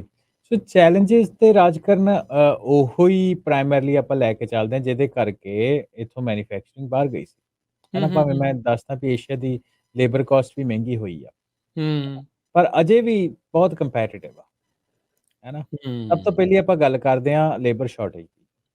ਹੁਣ ਲੇਬਰ ਸ਼ਾਰਟੇਜ ਵਾਲੀ ਸਮੱਸਿਆ ਜਿਹੜੀ ਆ ਉਹ ਅੱਜ ਤੋਂ 20 ਸਾਲ ਪੁਰਾਣੀ ਸਮੱਸਿਆ ਨਹੀਂ ਰਹੀ। ਇਕੱਲੀ ਪੈਸੇ ਦਾ ਨਹੀਂ ਰੌਲਾ ਉੱਥੇ, ਹੈ ਨਾ? ਹਾਂ, ਹਾਂ, ਹਾਂ, ਹਾਂ, ਇੱਕ ਹਾਂ, ਹਾਂ। ਵੇਜ ਦੇ ਹਿਸਾਬ ਨਾਲ ਚਲੋ ਉਹ ਤਾਂ ਆਟੋਮੇਸ਼ਨ ਨਾਲ ਕੁਛ ਹੱਦ ਤੱਕ ਠੀਕ ਹੋ ਜਾਏਗਾ। ਐਕਚੁਅਲ ਹੀ ਜਿਹੜੀ ਵੈਸਟ ਦੇ ਵਿੱਚ ਜਾਂ ਡਿਵੈਲਪਡ ਕੰਟਰੀ ਦੇ ਵਿੱਚ ਜਿਹੜੇ ਆ ਉਹ ਫਰਟਿਲਿਟੀ ਰੇਟ ਯਾਨੀ ਕਿ ਬੱਚਾ ਹੋਣ ਦੀ ਜਿਹੜੀ ਦਰ ਆ ਉਹ ਬਹੁਤ ਘੱਟ ਆ। ਹੈ ਨਾ? ਯਾ ਸੋ ਸਹੀ ਜਿਹੜੀ ਗੱਲ ਹੈ। ਇਹ ਤਾਂ ਚਲੋ ਦੁਨੀਆ ਭਰ ਦਾ ਟ੍ਰੈਂਡ ਆ, ਮਿਡਲ ਈਸਟ ਤੇ ਅਫਰੀਕਨ ਕੰਟਰੀ ਨੂੰ ਛੱਡ ਕੇ ਹਰ ਇੱਕ ਦੇਸ਼ ਦੀ ਜਿਹੜੀ ਗਲੋਬਲ ਜਿਹੜੀ ਪਾਪੂਲੇਸ਼ਨ ਆ ਉਹ ਬਹੁਤ ਤੇਜ਼ੀ ਦੇ ਨਾਲ ਘਟ ਰਹੀ ਆ। Death rate increasing compare to birth rate ਹਾਂਜੀ, ਜਿਹੜਾ ਉਹ। 1960 ਦੇ ਵਿੱਚ ਮਿਸਾਲ ਦੇ ਤੌਰ ਦੇ ਉੱਤੇ ਤੇ 5 ਜਾਂ 5 ਤੋਂ 5 ਪਲੱਸ ਚਿਲਡਰਨ ਪਰ ਵਿਮਨ ਹੁੰਦੇ ਸੀ ਤੇ ਅੱਜ ਦੇ ਟਾਈਮ ਦੇ ਵਿੱਚ ਉਹ ਘਟ ਕੇ ਦੁਨੀਆ ਭਰ ਦੇ ਵਿੱਚ 2.3 ਰਹਿ ਗਏ ਆ। ਸਵਾ ਦੋ ਇਹ ਨਿਕਲ। ਮੈਂ ਪੂਰੀ ਦੁਨੀਆ ਦੀ ਗੱਲ ਕਰ ਰਿਹਾ, ਹੈ ਨਾ? ਹੂੰ, ਤੇ ਹੂੰ, ਜਦੋਂ ਅਸੀਂ ਹੂੰ। ਡਿਵੈਲਪਡ ਕੰਟਰੀਜ਼ ਦੀ ਗੱਲ ਕਰ ਰਹੀ ਹੈ, ਉਹਨਾਂ ਦਾ ਤਾਂ ਹੋਰ ਘੱਟ ਆ। ਉਹ 1.5 ਆ ਮੈਨੂੰ ਲੱਗਦਾ ਸ਼ਾਇਦ। ਹਾਂਜੀ, ਹਾਂਜੀ। ਇਹ ਮੈਂ ਇਸ ਟਾਈਮ ਇੱਕ ਵੱਡਾ ਰੌਲਾ ਆ। ਹਾਂਜੀ, ਹੈਗਾ ਜੀ। ਕਈ ਜਿਹੜੇ ਲੋਕ ਚੱਕਦੇ ਆ ਵੀ ਆਪਾਂ ਡੀਪੋਪੂਲਾਈਜੇਸ਼ਨ ਵੱਲ ਨੂੰ ਕਿਉਂਕਿ ਵੱਧ 2.1 ਦਾ ਦਰ ਜਿਹੜਾ ਵਾ ਉਹ ਚਾਹੀਦਾ ਹੁੰਦਾ just to minimum. Maintain population. ਹਾਂ, ਰਿਪਲੇਸਮੈਂਟ ਦੇ ਲਈ। ਰਿਪਲੇਸਮੈਂਟ ਦਰ ਉਹਨੂੰ ਕਹਿੰਦੇ ਆ ਵੀ 2.1 ਬਿਲਕੁਲ। ਵੀ ਚਲੋ ਹੈ ਨਾ ਹੂੰ। 2 ਜੀ ਹੋ ਗਏ, ਉਹਨਾਂ ਦੇ 2 ਬੱਚੇ ਹੋ ਗਏ ਤੇ ਇੱਕ ਹੋਰ ਹੋ ਗਿਆ ਵੀ ਜੇ ਹੈ ਨਾ ਕੋਈ ਡੈਥ ਹੋ ਗਈ ਜਾਂ ਕੁਛ ਹੋਰ ਇਦਾਂ ਦਾ। ਤੇ ਉਹਦੇ ਕਰਕੇ 2.1 ਹੁੰਦੇ, ਪਰ ਇਟਲੀ ਤੇ ਜਰਮਨੀ ਦੀ ਖਾਸ ਤੌਰ ਤੇ ਡਿਵੈਲਪਡ ਕੰਟਰੀਜ਼ ਦੀ ਐਗਜ਼ਾਮਪਲ ਇਹ ਉੱਥੇ ਤੇ ਜਿਹੜਾ ਦਰ ਹੈਗਾ ਉਹ 1.3 ਤੇ 1.5 ਹੈ, ਜਰਮਨੀ 'ਚ 1.5 ਤੇ ਇਟਲੀ 'ਚ 1.3 ਹੈ। ਤੇ ਇਵੈਂਚੁਅਲੀ ਯੂਰਪੀਅਨ ਓਵਰ ਦਾ ਨੇਸ਼ਨ ਟਾਈਮ ਆਪਾਂ ਜਾਪਾਨ ਦੀ ਕਿੰਨੀ ਵੱਡੀ ਉਦਾਹਰਨ ਦੇਖਦੇ ਰਹਿੰਦੇ ਆ ਵੀ ਜੀ। ਉੱਥੇ ਬਜ਼ੁਰਗ ਜ਼ਿਆਦਾ ਆ, ਨੌਜਵਾਨ ਘੱਟ ਆ ਜੀ। ਹਾਂਜੀ, ਬਿਲਕੁਲ ਤੇ ਇਹ ਜਿਹੜਾ ਰਾਜਕਨ ਨੇ ਜਿਹੜਾ ਸਕਿਊ ਆ ਰੇਸ਼ੋ ਦੇ ਵਿੱਚ ਇਹਦੇ ਕਰਕੇ ਕੀ ਆ ਕਿ ਜਿਹੜੀ ਏਜਿੰਗ ਪਾਪੂਲੇਸ਼ਨ ਇਹਨਾਂ ਦੇਸ਼ਾਂ ਦੇ ਵਿੱਚ ਵੱਧ ਰਹੀ ਆ, ਹੂੰ, ਹੈ ਨਾ? ਹੂੰ, ਹੂੰ, ਤੇ ਹੂੰ, ਹੂੰ। ਜਦੋਂ ਇਹਨਾਂ ਦੇਸ਼ਾਂ ਵਿੱਚ ਏਜਿੰਗ ਪਾਪੂਲੇਸ਼ਨ ਵੱਧ ਰਹੀ ਆ ਤੇ ਉਹ ਜਿਹੜਾ ਇੱਕ ਡੈਮੋਗ੍ਰਾਫਿਕ ਸ਼ਿਫਟ ਆ ਰਿਹਾ ਜਿਹਦੇ ਕਰਕੇ ਹੈਲਥ ਕੇਅਰ ਸਿਸਟਮ ਹੋ ਗਏ, ਫਾਈਨੈਂਸ਼ੀਅਲ ਬਰਡਨ ਜਿੱਦਾਂ ਆਪਾਂ ਅਮਰੀਕਾ ਵਿੱਚ ਸੋਸ਼ਲ ਸਿਕਿਉਰਿਟੀ ਹੁੰਦਾ ਹੈ ਨਾ ਹੂੰ, ਜਾਂ ਹੂੰ, ਹੂੰ, ਹੋਰ ਜੇ ਹੂੰ। ਕਈ ਲੋਕਾਂ ਨੂੰ ਪੈਨਸ਼ਨਾਂ ਮਿਲਦੀਆਂ ਉਹ ਕਿੱਦਾਂ ਮਿਲਦੀਆਂ ਵੀ ਯੰਗ ਬੱਚੇ ਕੰਮ ਕਰਦੇ, ਬਜ਼ੁਰਗਾਂ ਨੂੰ ਪੈਨਸ਼ਨਾਂ ਮਿਲਦੀਆਂ। ਏਦਾਂ ਹੀ ਏਦਾਂ ਹੁਣ ਹੀ ਆ, ਸਹੀ ਗੱਲ। ਘੱਟੋ ਘੱਟ ਜਿਹੜੇ ਵਰਕਰ ਆ ਉਹ ਜਦੋਂ ਲੈਸ ਨੰਬਰ ਆਫ ਵਰਕਰਸ ਆਉਣਗੇ ਦੁਨੀਆ ਭਰ ਦੇ ਵਿੱਚ ਤੇ 11 ਜਿਹੜੇ ਰਿਟਾਇਰੀ ਆ ਉਹ ਵੱਧ ਰਹੇ ਆ ਦੁਨੀਆ ਭਰ ਦੇ ਵਿੱਚ। ਉਹ ਇੱਕ ਜਿਹੜੀ ਇੱਕ ਮੇਜਰ ਸਮੱਸਿਆ ਹੈਗੀ ਆ। ਹੂੰ, ਹੂੰ, ਹੂੰ, ਹੂੰ, ਹੂੰ, ਹੂੰ। ਠੀਕ ਆ ਜੀ। ਤੇ ਉਸ ਤੋਂ ਬਾਅਦ ਲੇਬਰ ਦੇ ਸੰਬੰਧਿਤ ਇੱਕ ਤੇ ਪ੍ਰਾਇਮਰੀ ਜਿਹੜੀ ਇਹ ਚੀਜ਼ ਹੋ ਗਈ ਕਿ ਐਕਚੁਅਲ ਨੰਬਰ ਆਫ ਪੀਪਲ ਜਿਹੜੇ ਵਰਕਿੰਗ ਉਹ ਘੱਟ ਆ। ਹੂੰ, ਹੂੰ, ਨੰਬਰ 2 ਹੂੰ। ਦੇ ਉੱਤੇ ਰਾਜ ਕਰਨ ਇਹ ਹੈ ਕਿ ਜਿਹੜੀ ਕੋਵਿਡ-19 ਦਾ ਇੰਪੈਕਟ, ਕੋਵਿਡ-19 ਨੇ ਵੀ ਲੇਬਰ ਇੰਡਸਟਰੀ ਨੂੰ ਬਹੁਤ ਸ਼ੇਕ ਅਪ ਕੀਤਾ, ਖਾਸ ਤੌਰ ਤੇ ਟੈਕ ਦੇ ਵਿੱਚ। ਹੂੰ, ਹੂੰ, ਆਪਾਂ ਹੂੰ। ਇੱਕ ਟਾਕ ਸ਼ੋਅ ਵੀ ਕੀਤਾ ਹੈ ਨਾ, ਜਿਹਦਾ ਗ੍ਰੇਟ ਰੈਜ਼ਿਗਨੇਸ਼ਨ ਦੇ ਉੱਪਰ ਕੀਤਾ ਸੀ, ਕਿ ਹਾਂਜੀ, ਯੂਐਸ ਹਾਂਜੀ। ਦੇ ਵਿੱਚ 50 ਮਿਲੀਅਨ ਦੇ ਕਰੀਬ ਜਿਹੜੇ ਵਰਕਰ ਆ, ਉਹਨਾਂ ਨੇ 2022 ਦੇ ਵਿੱਚ ਆਪਣੀ ਜੌਬਾਂ ਛੱਡ ਦਿੱਤੀਆਂ। ਹੂੰ, ਹੂੰ, ਹੂੰ, ਹੈ ਹੂੰ, ਨਾ? ਹੂੰ। ਤੇ ਭਾਵੇਂ ਕਿ ਚਲੋ over the period of time ਜਦੋਂ ਰਿਐਲਿਟੀ ਹਿੱਟ ਹੋਈ ਲੋਕੀ ਵਾਪਸ ਜੌਬਾਂ ਦੇ ਉੱਤੇ ਚਲੇ ਗਏ, ਪਰ ਫਿਰ ਵੀ ਅੱਜ ਦੇ ਦਿਨ ਵਿੱਚ ਲੇਬਰ ਫੋਰਸ ਪਾਰਟਿਸਿਪੇਸ਼ਨ ਜਿਹੜੀ ਆ, ਉਹ ਪ੍ਰੀ ਪੈਂਡੈਮਿਕ ਲੈਵਲ ਤੋਂ ਅੱਜ ਵੀ ਘੱਟ ਆ। ਤੇ ਜਿਹੜੇ ਲੋਕ ਆ ਉਹਦੇ ਖਾਸ ਤੌਰ ਤੇ ਜਿਹੜੀ ਨਵੀਆਂ ਜਨਰੇਸ਼ਨ ਆ, ਨਵੇਂ ਤਰ੍ਹਾਂ ਦੇ ਜਿਹੜੇ ਉਹਨਾਂ ਦੇ ਐਫਰਟ ਚੱਲ ਰਹੇ, ਜਿਹਦੇ ਵਿੱਚ ਇੱਕ ਫਾਇਰ ਤੁਸੀਂ ਸੁਣਿਆ ਹੋਣਾ ਨਾ, ਫਾਈਨੈਂਸ਼ੀਅਲ ਇੰਡੀਪੈਂਡੈਂਸ, ਰਿਟਾਇਰ ਅਰਲੀ, ਉੱਦਾਂ ਦੀ ਵੀ ਜਿਹੜੇ ਲੋਕੀ ਕੀ ਕਰ ਰਹੇ ਕਿ ਲੋਕੀ ਆਪਟ ਕਰ ਰਹੇ ਵੀ ਅਰਲੀ ਰਿਟਾਇਰਮੈਂਟ, ਯਾਰ ਆਪਾਂ ਪੂਰੀ ਉਮਰ ਕੰਮ ਥੋੜ੍ਹੀ ਕਰਦੇ ਰਹਿਣਾ। ਲੋਕੀ 40s ਦੇ ਵਿੱਚ, ਮਿਡ 40s ਦੇ ਵਿੱਚ ਜਾਂ 50s ਤੱਕ ਰਿਟਾਇਰ ਹੋਣ ਲੱਗ ਪਏ। ਕਿੱਥੇ ਇਹ ਜਿਹੜੀ ਦਰ ਹੁੰਦੀ ਸੀ 65 ਦੇ ਆਸ-ਪਾਸ ਹੁੰਦੀ ਸੀ। ਹੂੰ। ਹੈ ਨਾ? ਤੇ ਉਹ ਤੋਂ ਕਈ ਉਹਦੇ ਕਾਰਨ ਹੋ ਸਕਦੇ ਆ, ਜਾਂ ਅਰਲੀ ਰਿਟਾਇਰਮੈਂਟ ਲੈ ਲੈਂਦੇ, ਜਾਂ ਕਹਿੰਦੇ ਵੀ ਨਹੀਂ ਯਾਰ ਆਪਾਂ ਹੋਰ ਪੜ੍ਹਨਾ, ਜਾਂ ਆਪਾਂ ਕੋਈ ਹੋਰ ਕੰਮ ਕਰਨਾ, ਜਾਂ ਕੋਈ ਕਿਸੇ ਨੂੰ ਹੈਲਥ ਇਸ਼ੂਜ਼ ਆ ਗਿਆ। ਹੈਲਥ ਇਸ਼ੂ ਵੀ ਯੂਐਸ ਦੇ ਵਿੱਚ ਇੱਕ ਵੱਡੀ ਗੱਲ ਆ, ਫਿਰ ਉਹਦੇ ਬਾਰੇ ਵੀ ਗੱਲ ਕਰਾਂਗੇ। ਤੇ ਅੱਜ ਦੇ ਸਮੇਂ ਦੇ ਵਿੱਚ ਆਪਾਂ ਜਦੋਂ 2024 ਦੇ ਵਿੱਚ ਬੈਠੇ ਹਾਂ, ਇਕੱਲੇ ਅਮਰੀਕਾ ਦੀ ਗੱਲ ਕਰੀਏ ਤੇ ਅਮਰੀਕਾ ਦੇ ਵਿੱਚ ਤਕਰੀਬਨ 61 ਲੱਖ ਦੇ ਕਰੀਬ ਜਿਹੜੇ ਆ ਅਨਇੰਪਲੋਇਡ ਇੰਡੀਵਿਜੂਅਲਸ ਆ। ਤੇ ਠੀਕ ਹੈ। ਉਹਨੇ ਹੂੰ, ਹੂੰ। ਇਹ ਅਜੀਬ ਗੱਲ ਮੈਂ ਦੱਸਣ ਲੱਗਾ ਡੇਟਾ, ਪਰ ਉਹਦੇ ਵਿੱਚ ਉਹਦੇ ਹੋਣ ਦੇ ਬਾਵਜੂਦ ਵੀ 2.7 ਮਿਲੀਅਨ, ਯਾਨੀ ਕਿ 27 27.5 ਲੱਖ ਜਿਹੜੀ ਜੌਬਾਂ ਵਾ ਉਹ ਅੱਜ ਵੀ ਅਵੇਲੇਬਲ ਆ, ਹੂੰ, ਜਿਨ੍ਹਾਂ ਦੇ ਹੂੰ, ਲਈ ਹੂੰ, ਆਪਾਂ ਹੂੰ, ਹੂੰ। ਨੂੰ ਵਰਕਰ ਨਹੀਂ ਲੱਭਦੇ ਪਏ। ਤੇ ਇਹ ਹੂੰ। ਕਿਉਂ ਆ? ਕਿਉਂਕਿ ਇਹਦਾ ਕਾਰਨ ਇਹ ਕਿ it's significant gap between the job availability ਤੇ ਵਰਕ ਫੋਰਸ ਦੀ ਕੈਪੈਸਿਟੀ ਤੇ। ਵੀ ਜਿੱਦਾਂ ਦੇ ਬੰਦੇ ਕੰਮ ਕਰਨ ਦੇ ਲਈ ਚਾਹੀਦੇ ਆ, ਉਦਾਂ ਦੇ ਐਗਜ਼ੈਕਟਲੀ ਬੰਦੇ ਹੈ ਨਹੀਂ। ਅਵੇਲੇਬਲ ਨਹੀਂ ਹੈ। ਹਾਂ, ਸਕਿੱਲ ਵੱਖਰੀ ਆ ਤੇ ਅਵੇਲੇਬਿਲਿਟੀ ਵੱਖਰੀ ਆ। ਹਾਂਜੀ। ਤੇ ਹੂੰ। ਦੂਸਰੀ ਚੀਜ਼ ਇਹ ਆ, ਕਿਉਂਕਿ ਜਦੋਂ ਤੁਸੀਂ ਗੱਲ ਪਹਿਲਾਂ ਕੀਤੀ ਕਿ ਅਮਰੀਕਾ ਨੇ ਮੈਨੂਫੈਕਚਰਿੰਗ ਜਿਹੜੀ ਆ ਕਾਫ਼ੀ ਸਮਾਂ ਪਹਿਲਾਂ ਹੀ ਛੱਡ ਦਿੱਤੀ, ਅੱਜ ਤੋਂ 30 ਸਾਲ ਪਹਿਲਾਂ ਉਹਨਾਂ ਛੱਡ ਦਿੱਤੀ ਸੀ, ਹੈ ਨਾ, ਹੂੰ। ਮੈਨੂਫੈਕਚਰਿੰਗ ਕਰਨੀ 25 ਸਾਲ ਪਹਿਲਾਂ। ਸੋ ਜਿੰਨੇ ਸੇਫਟੀ ਸਟੈਂਡਰਡ ਹੁੰਦੇ ਸੀ, এনवायरमेंट ਹੁੰਦਾ ਸੀ, ਉਹਦੇ ਵਿੱਚ ਅਪਡੇਟ ਨਹੀਂ ਹੋਈ। ਤੇ ਅਸੀਂ ਹੂੰ। US bureau of labour statistics ਦੀ ਗੱਲ ਕਰਦੇ ਹਾਂ, ਤੇ ਐਵਰੀ 96 ਮਿੰਟ ਇੱਕ ਵਰਕਰ ਜਿਹੜਾ ਉਹ ਉਹਦੀ ਡੈਥ ਹੁੰਦੀ ਆ, ਹਾਂਜੀ, ਅਨਫੋਰਚੂਨੇਟਲੀ। ਠੀਕ ਹੈ। ਹੈ ਨਾ? ਹੂੰ। ਤੇ ਇਹ ਇਨਕਰੀਜ਼ ਹੋਇਆ ਵਾ 2021 ਦੇ ਵਿੱਚੋਂ, ਜਿੱਥੇ ਜੇ 2021 ਦੇ ਵਿੱਚ 101 ਮਿੰਟ ਦੇ ਵਿੱਚ ਇੱਕ ਹੁੰਦੀ ਸੀ। ਜਿਹੜੀ ਫੈਟਲ ਵਰਕ ਇੰਜਰੀਜ਼ ਆ ਉਹ 5.7% ਇਨਕਰੀਜ਼ ਹੋਈਆਂ ਇਸੇ ਇੱਕੋ ਸਾਲ ਦੇ ਵਿੱਚ, ਹੈ ਨਾ? ਸੋ ਇਹਦੇ ਬਾਰੇ ਵੀ ਕੰਮ ਕਰਨਾ ਪਊਗਾ। ਵੇਜ ਡਿਫਰੈਂਸਿਸ ਦੀ ਆਪਾਂ ਗੱਲ ਕਰਦੇ ਹਾਂ, ਤੇ ਵੇਜ ਡਿਫਰੈਂਸਿਸ ਦੀ ਆਪਾਂ ਪਹਿਲਾਂ ਹੀ ਗੱਲ ਕਰਤੀ ਕਿ ਡਿਵੈਲਪ ਕੰਟਰੀ ਹੋ ਗਈਆਂ, ਜਿੱਦਾਂ ਯੂਰਪ ਦੀਆਂ, ਜਰਮਨੀ ਹੋ ਗਈ, ਜਾਪਾਨ ਹੋ ਗਿਆ, ਤੇ ਇਹਨਾਂ ਦੇ ਕੰਟਰੀਜ਼ ਦੇ ਵਿੱਚ ਜਿਹੜੇ ਲਿਵਿੰਗ ਸਟੈਂਡਰਡ ਆ ਬਹੁਤ ਹਾਈ ਆ। ਇਹਦਾ ਮਤਲਬ ਇਹਨਾਂ ਨੂੰ ਤੁਹਾਨੂੰ ਪੇ ਵੀ ਜ਼ਿਆਦਾ ਕਰਨਾ ਪਊਗਾ, ਹੈ ਨਾ? ਤਾਂ ਉਹ ਇੱਕ ਵਾਕਈ ਜਿਹੜਾ ਇਸ਼ੂ ਆ ਉਹ ਰਹਿੰਦਾ ਹੀ ਆ। ਯੂਐਸ ਦੇ ਵਿੱਚ ਆਪਾਂ ਅਪਰੋਕਸੀਮੇਟਲੀ ਲੈ ਕੇ ਚੱਲੀਏ on average, for example California ਮਹਿੰਗਾ ਤੇ ਬਾਕੀ ਸਟੇਟਾਂ ਕੁਝ ਸਸਤੀਆਂ ਹੋਣਗੀਆਂ, ਪਰ ਆਪਾਂ ਔਨ ਐਵਰੇਜ ਲੈ ਕੇ ਚੱਲਦੇ ਹਾਂ ਕਿ $27 2022 ਦੇ ਡੇਟਾ ਦੇ ਅਕੋਰਡਿੰਗਲੀ ਮੈਨੂਫੈਕਚਰਿੰਗ ਵਰਕਰ ਨੂੰ ਦੇਣਾ ਪੈਂਦਾ, ਜਿਹਦੇ ਹੂੰ, ਕਿ ਹੂੰ। ਐਨੂਅਲ ਵੇਜ ਬਣੀ ਤਕਰੀਬਨ 56 56,500 57,000 ਲਾ ਲਓ, ਹੈ ਨਾ? ਤੇ ਇਹਦੇ ਕੰਟਰਾਸਟ ਦੇ ਵਿੱਚ ਜਦੋਂ ਚਾਈਨਾ ਦੀ ਆਪਾਂ ਗੱਲ ਕਰਦੇ ਹਾਂ, ਤੇ ਉਹ ਅੱਜ ਦੇ ਦਿਨ ਵਿੱਚ ਵੀ ਤਕਰੀਬਨ 14,000 ਆ। ਸੋ 14,000 ਤੇ 56,000, ਯਾਨੀ ਕਿ 1/4। ਉਹ ਜਿਹੜਾ ਲੇਬਰ ਵਾਲੀ, ਭਾਵੇਂ ਕਿ ਆਪਾਂ ਕਹਿੰਦੇ ਹਾਂ ਨਾ ਏਸ਼ੀਆ ਦੇ ਵਿੱਚ ਲੇਬਰ ਕਾਸਟ ਮਹਿੰਗੀ ਆ, ਹੂੰ, ਹੂੰ, ਹੋ ਰਹੀ over the period of time, ਪਰ ਅੱਜ ਦੇ ਟਾਈਮ ਦੇ ਵਿੱਚ ਵੀ ਉਹ ਯੂਐਸ ਦੇ ਵਰਕਰ ਦੇ ਤਕਰੀਬਨ 25% ਆ। ਠੀਕ ਆ? ਹੂੰ। ਤੇ ਜੇ ਆਪਾਂ ਇੰਡੀਆ ਤੇ ਵੀਅਤਨਾਮ ਵਗੈਰਾ ਦੀ, ਜਿੱਥੇ ਨਵੀਂ-ਨਵੀਂ ਮੈਨੂਫੈਕਚਰਿੰਗ ਹੱਬ ਬਣ ਰਹੇ ਆ, ਤੇ ਉੱਥੇ ਜਿਹੜੀਆਂ ਵੇਜਿਸ ਆ ਉਹ ਤੋਂ ਵੀ ਜ਼ਿਆਦਾ ਘੱਟ ਆ। ਘਾਟਾ। ਸੋ ਆਪਾਂ ਕਿੰਨੀ ਵਾਰੀ ਇਹ ਗੱਲ ਕੀਤੀ ਉਦੋਂ ਓਵਰਆਲ ਕੰਪਨੀ ਨੇ ਤਾਂ ਉਹੀ ਦੇਖਣਾ ਵੀ ਉਹਨਾਂ ਨੂੰ ਬੈਨੀਫਿਟ ਕਿੱਥੇ ਆ, ਬਾਟਮ ਕਿੱਥੇ ਲਾਈਨ ਉਹਨਾਂ ਦਾ ਤੇ ਜੀ, ਬੋਟਮ ਲਾਈਨ ਜਿਹੜੀ ਆ ਉਹਦੇ ਤੇ ਹੀ ਉਹਨਾਂ ਨੂੰ ਹੈਗਾ ਵੀ ਪ੍ਰੋਫਿਟ ਜਿਹੜੇ ਉਹ ਕਿੱਧਰੋਂ ਆ ਰਹੇ ਆ। ਹਾਂ, ਜੇ ਇੱਥੇ ਏਆਈ ਦੇ ਨਾਲ, ਸਮਾਰਟ ਮੈਨੂਫੈਕਚਰਿੰਗ ਦੇ ਨਾਲ ਉਹਨਾਂ ਦੀਆਂ ਇਹ ਲਾਇਬਿਲਿਟੀਜ਼ ਘੱਟਦੀਆਂ ਆ, ਉਹਨਾਂ ਨੂੰ ਤਨਖਾਹਾਂ ਘੱਟ ਦੇਣੀਆਂ ਪੈਂਦੀਆਂ ਆ। ਸੋ ਰਾਦਰ ਦੈਨ ਉਹ ਪਰੇ ਦੀ ਥਾਂ ਦੇ ਉੱਤੇ ਤੇ ਉਰੇ ਜਿਹੜਾ ਉਹ ਕੀਤਾ ਜਾ ਸਕਦਾ। ਇਟਸ ਇੱਕ ਨਾ ਹਰਵਿੰਦਰ ਮਲਾਈਕ ਇੱਕ ਐਗਜ਼ਾਮਪਲ ਹੀ ਹੈ ਇਸ ਦੇ ਵਿੱਚ, ਬਾਟਮ ਲਾਈਨ ਨੂੰ ਲੈ ਕੇ ਹੀ ਆ। ਹੁਣ ਫੀਜੀ ਵਾਲਾ ਜਿਹੜਾ ਵਾਟਰ ਆ, ਉਹ ਫੀਜੀ ਤੋਂ ਪੈਕ ਹੋ ਕੇ ਤੇ ਅਮਰੀਕਾ ਦੇ ਵਿੱਚ, ਦੁਨੀਆ ਭਰ ਦੇ ਵਿੱਚ ਜਿਹੜਾ ਉਹ ਆਉਂਦਾ। ਬਿਲਕੁਲ। ਸਵਾਲ ਇੱਥੇ ਕਰ ਦਿੱਤਾ ਜਾਂਦਾ ਵੀ ਯਾਰ ਲੂਣ ਕੱਢ ਕੇ ਆਪਾਂ ਪਾਣੀ ਕਿਉਂ ਨਹੀਂ ਇੱਥੇ ਬਣਾ ਲੈਂਦੇ ਓਸ਼ਨ ਦੇ ਵਿੱਚ। It's all about money. ਹਾਂਜੀ, ਜਿਸ ਦਿਨ ਉਹ ਲੂਣ ਕੱਢ ਕੇ ਪਾਣੀ ਸਸਤਾ ਪਊਗਾ, ਉਸ ਦਿਨ ਉਹ ਉੱਥੋਂ ਪੈਕ ਕਰਕੇ ਜਹਾਜ਼ਾਂ 'ਚ ਟਰੈਵਲ ਕਰਕੇ ਇੱਥੇ ਪਾਣੀ ਆਉਣਾ ਬੰਦ ਹੋ ਜਾਊਗਾ। ਇਟਸ ਆਲ ਅਬਾਊਟ ਕੰਪਨੀ ਨੂੰ ਬੈਨੀਫਿਟ ਜਿਹੜਾ ਉਹ ਕਿੱਥੇ ਆ ਰਿਹਾ ਹੈਗਾ। ਜੀ। ਇਹ ਤਾਂ ਸਾਰੇ ਫਾਈਨੈਂਸ਼ੀਅਲ ਬਾਟਮ ਲਾਈਨ ਹੀ ਆ ਨਾ, ਵੀ ਉੱਥੋਂ ਹੂੰ। ਫਿਜੀ ਤੋਂ ਪਾਣੀ ਲੈ ਕੇ, ਬੋਟਲਿੰਗ ਕਰਕੇ, ਜਹਾਜ਼ਾਂ ਦੇ ਜਾਂ ਸ਼ਿਪਸ ਦੇ ਰਾਹੀਂ ਯੂਐਸ ਲਿਆ ਕੇ ਇੱਥੇ ਡਿਸਟ੍ਰੀਬਿਊਟ ਕਰਨਾ ਸਸਤਾ ਸਸਤਾ ਤੇ ਵਾਸਤੇ ਉਹਦੇ ਵਿੱਚ ਫੇਰ ਪ੍ਰੋਫਿਟ ਹੁੰਦਾ ਹਨਾ, ਤੇ ਪ੍ਰੋਫਿਟ ਹੁੰਦਾ। ਡੈਫੀਨੇਟਲੀ ਜਿਹੜਾ ਫ੍ਰੀ ਇਕੋਨਮੀ ਦੇ ਵਿੱਚ ਲੋਕੀ ਉਸ ਪਾਸੇ ਨੂੰ ਜਾਣਗੇ। ਹੂੰ। ਸੋ ਚੈਲੰਜਸ ਤਾਂ ਜਿਹੜੇ ਉਨੀ ਦੇਰ ਤੱਕ ਇਹ ਰਹਿਣੇ ਹੀ ਰਹਿਣੇ ਆ ਯੂਐਸ ਦੇ ਵਿੱਚ ਆਪਾਂ ਨੂੰ onshore manufacturing. So including these challenges Harvinder ਕਿੰਨੀ ਕੁ ਫਿਜ਼ੀਬਲ ਹੈਗੀ ਆ ਵੀ ਇਹ ਜਿਹੜੀ ਔਨਸ਼ੋਰ ਮੈਨੂਫੈਕਚਰਿੰਗ ਵਾਕਿਆ ਹੀ ਇਹ ਏਆਈ ਜਾਂ ਸਮਾਰਟ ਮੈਨੂਫੈਕਚਰਿੰਗ ਦੇ ਨਾਲ ਆਪਣੇ ਵੱਲ ਇੱਧਰ ਨੂੰ ਵੱਧ ਜਾਊਗੀ?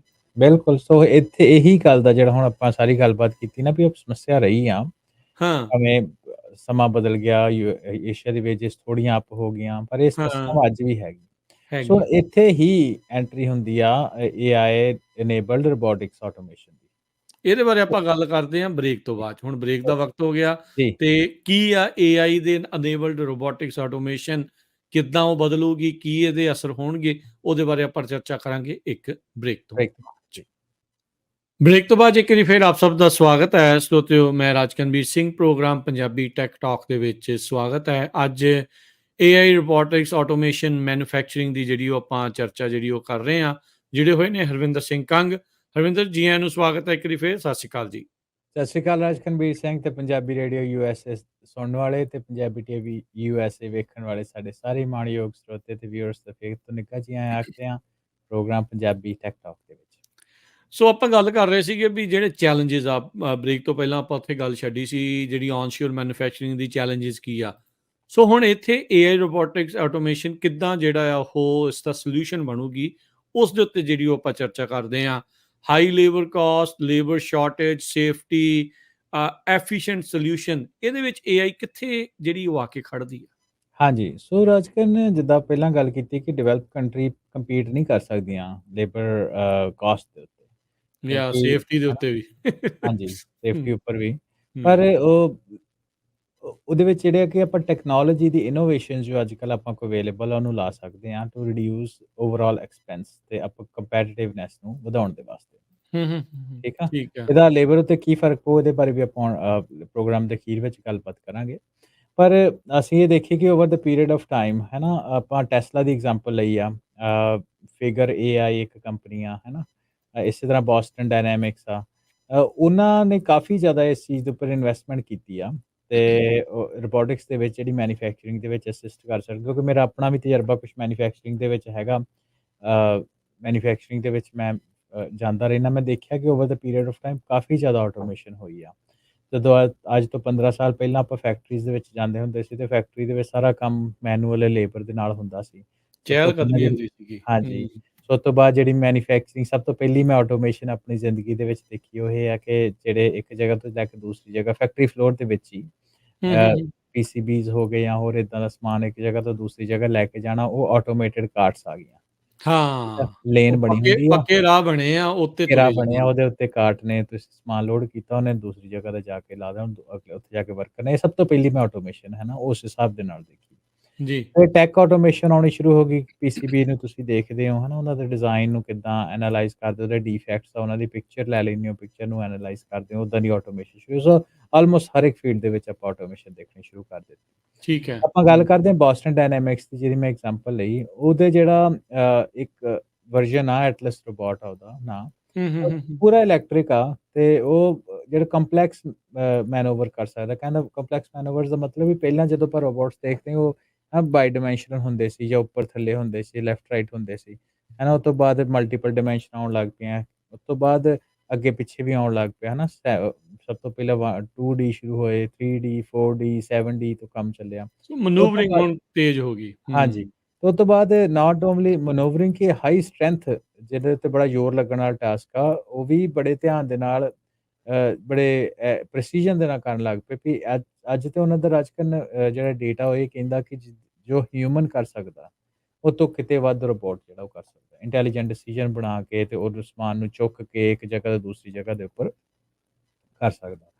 ਸੋ ਇਹਨਾਂ ਦੇ ਜਿਹੜੇ ਰੋਬੋਟਸ ਆ, ਚਲੋ ਇੱਕ ਕੰਪਨੀ ਦੇ ਨਹੀਂ, ਪਰ ਉੱਦਾਂ ਰੋਬੋਟਸ ਦੀ ਮੈਂ ਐਗਜ਼ਾਮਪਲ ਰੀਅਲ ਟਾਈਮ ਐਗਜ਼ਾਮਪਲ ਵੀ ਦਿੰਦਾ ਕਿ ਅੱਜ ਜਿਹੜੀ ਅਸੀਂ ਦੇਖਦੇ ਹਾਂ ਜਿਹੜੀ ਮੂਵਮੈਂਟ ਆ ਜਾਂ ਪੈਕੇਜਿੰਗ ਆ ਜਾਂ ਸੌਰਟਿੰਗ ਆ, ਉਹ ਐਮਾਜ਼ੋਨ ਜਿਹੜਾ ਕਿ ਆਪਣੀ ਕਾਫੀ ਵੱਡੀ ਕੰਪਨੀ ਹੈਗੀ ਹੈ ਡਿਲੀਵਰੀ ਦੀ, ਤੇ ਉਹਦਾ ਜਿਹੜਾ ਕੰਮ ਆ ਉਹ ਰੋਬੋਟਸ ਹੀ ਕਰਦੇ ਆ, ਹੈ ਹੂੰ, ਨਾ? ਹੂੰ, ਹੂੰ, ਹੂੰ। ਇਸੇ ਤਰ੍ਹਾਂ ਆਪਾਂ ਬੋਸਟਨ ਡਾਇਨਾਮਿਕਸ ਤੋਂ ਬਾਹਰ ਚੱਲ ਜਾਈਏ, ਟੈਸਲਾ ਦੀ ਐਗਜ਼ਾਮਪਲ ਅਸੀਂ ਪਹਿਲਾਂ ਵੀ ਲਈ, ਤੇ ਉਹਦਾ ਜਿਹੜਾ ਆਪਟੀਮਸ ਰੋਬੋਟ ਆ, ਉਹ ਜਨਰਲ ਪਰਪਸ ਟੈਸਟ ਕਰ ਸਕਦਾ, ਤੇ ਉਹਦੀ ਪ੍ਰੀਸੀਜ਼ਨ ਜਿਹੜੀ ਆ ਉਹ ਕਾਫੀ ਜ਼ਿਆਦਾ ਵਧੀਆ ਬੈਟਰੀ ਸੈਲਸ ਨੂੰ ਚੇਂਜਸ ਕਰਨ ਦੇ ਵਾਸਤੇ, ਹੈ ਨਾ?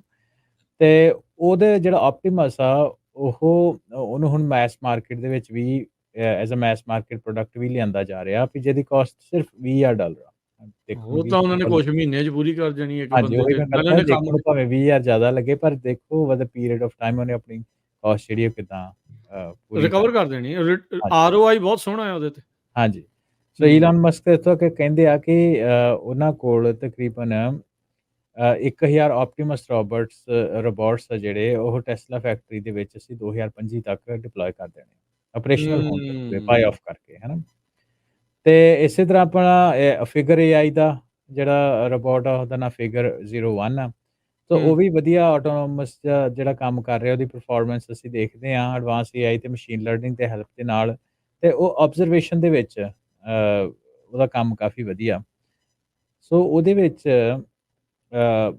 ਇੱਕ ਮਸ਼ੀਨ ਲਰਨਿੰਗ ਦੀ ਮੈਂ ਨਾ ਐਗਜ਼ਾਮਪਲ ਦੇ ਦਿੰਦਾ ਆਪਣੇ ਸਰੋਤਿਆਂ ਦੇ ਵਾਸਤੇ, ਕਿ ਮਸ਼ੀਨ ਲਰਨਿੰਗ ਦੇ ਵਿੱਚ ਇੱਕ ਬੈਨੀਫਿਟ ਇਹ ਹੁੰਦਾ ਕਿ ਅਨਲਾਈਕ ਸਟੈਟਿਕ ਜਿਹੜਾ ਕੋਡ ਅਸੀਂ ਲਿਖਦੇ ਹਾਂ ਕੰਪਿਊਟਰ ਨੂੰ ਕੋਈ ਕੰਮ ਕਰਨ ਦੇ ਵਾਸਤੇ, ਦਾ ਕੋਡ ਲਿਖ ਦਿੰਦੇ ਇਫ ਐਲਸ ਸਟੇਟਮੈਂਟਸ ਲਾ ਕੇ, ਵੀ ਜੇ ਆ ਹੋਇਆ ਤੇ ਆ ਕਰੀ, ਆਹ ਕਰ ਦੋ, ਆਹ ਕਰ ਦੋ। ਤੇ ਉਹ ਤਾਂ ਹੋ ਗਈ ਉਹ ਟ੍ਰੈਡੀਸ਼ਨਲ 'ਚ ਕੋਡਿੰਗ। ਫਲੈਕਸੀਬਿਲਿਟੀ ਨਹੀਂ। ਹੂੰ, ਹਾਂਜੀ, ਤੇ ਮਸ਼ੀਨ ਲਰਨਿੰਗ ਦਾ ਕੀ ਹੈ? ਮਸ਼ੀਨ ਲਰਨਿੰਗ ਆਪਣੇ ਸਿਰਫ ਬੱਚਿਆਂ ਦੇ ਵਾਂਗੂ ਆ, ਕਿ ਜਿੱਦਾਂ ਆਪਣਾ, ਹੈ ਨਾ, ਕੋਈ 2-4 ਸਾਲ ਦਾ ਜਿਹੜਾ ਬੱਚਾ ਹੁੰਦਾ, ਉਹਨੇ ਕੀ ਵੇਖਣਾ, ਉਹਨੇ ਤੁਹਾਨੂੰ ਆਬਜ਼ਰਵ ਕਰਨਾ ਕਿ ਤੁਸੀਂ ਕੀ ਕਾਂਡੇ, ਫਿਰ ਉਹਨੇ ਤੁਹਾਨੂੰ ਕਾਪੀ ਕਰਨਾ। Machine exactly. ਲਰਨਿੰਗ ਦੇ ਵਿੱਚ ਇਹ ਫੈਕਟਰ ਇਨ ਹੁੰਦਾ। ਸੋ ਸੋ ਛੋਟੇ-ਛੋਟੇ ਫਿਗਰ ਰੋਬੋਟਸ ਬੱਚੇ ਹੀ ਆ, ਹੈਂ? ਹਾਂਜੀ, ਹਾਂਜੀ, ਜਿਹੜਾ ਫਿਗਰ 01 ਰੋਬੋਟ ਆ, ਉਹ ਹੂੰ, ਕੀ ਕਰਦਾ ਕਿ ਆਬਜ਼ਰਵੇਸ਼ਨ ਦੇ ਨਾਲ ਲਰਨ ਕਰਕੇ ਉਹਦੇ ਵਿੱਚ ਇੱਕ ਐਗਜ਼ਾਮਪਲ ਲੈਂਦੇ ਆ, ਕਿ ਜਿਹੜੇ ਉਹਨੇ ਨਾ ਇੱਕ ਬੰਦੇ ਨੂੰ ਵੇਖਿਆ 50 ਵਾਰੀ ਵੀ ਇਹ ਕਾਫੀ ਕਿੱਦਾਂ ਬਣਾਉਂਦਾ, ਹੂੰ, ਹੂੰ, ਹੂੰ। ਤੇ 51 ਵਾਰੀ ਫਿਗਰ 01 ਨੇ ਕਾਫੀ ਜਿਹੜੀ ਉਹ ਬਣਾ ਦਿੱਤੀ। ਸੋ ਆਬਜ਼ਰਵ ਕਰਕੇ ਉਹ ਲਰਨ ਕਰਦਾ। ਸੋ 50 ਵਾਰੀ ਉਹਨੇ ਜਿਹੜੇ ਸੀਕੁਐਂਸ ਵਰਤਿਆ, ਉਸਨੂੰ ਸੀਕੁਐਂਸ ਉਹਨੇ ਆਟੋਮੈਟਿਕਲੀ ਸਟੋਰ ਉਹਨੇ ਕੀਤਾ। ਕੀਤਾ।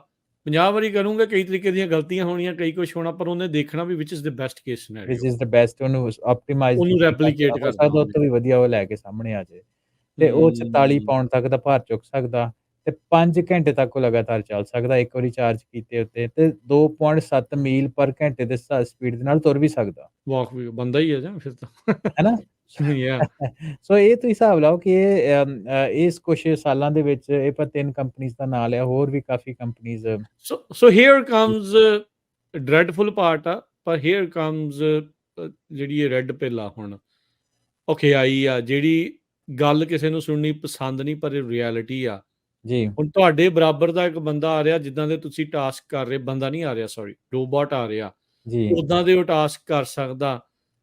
ਉਹ 24 ਘੰਟੇ ਚੱਲ ਸਕਦਾ, ਮਤਲਬ ਇੱਕ ਦੀ ਥਾਂ ਤੇ ਦੂਜਾ ਆ ਗਿਆ, 5 ਘੰਟੇ ਚੱਲ ਗਿਆ, ਦੂਜਾ ਚਾਰਜ ਕਰਕੇ ਰੱਖ ਲਿਆ, ਇਹਨੂੰ ਦੁਬਾਰਾ ਚਾਰਜ ਕਰਕੇ ਜਿਹੜਾ ਉਹ ਵਰਤ ਲਿਆ।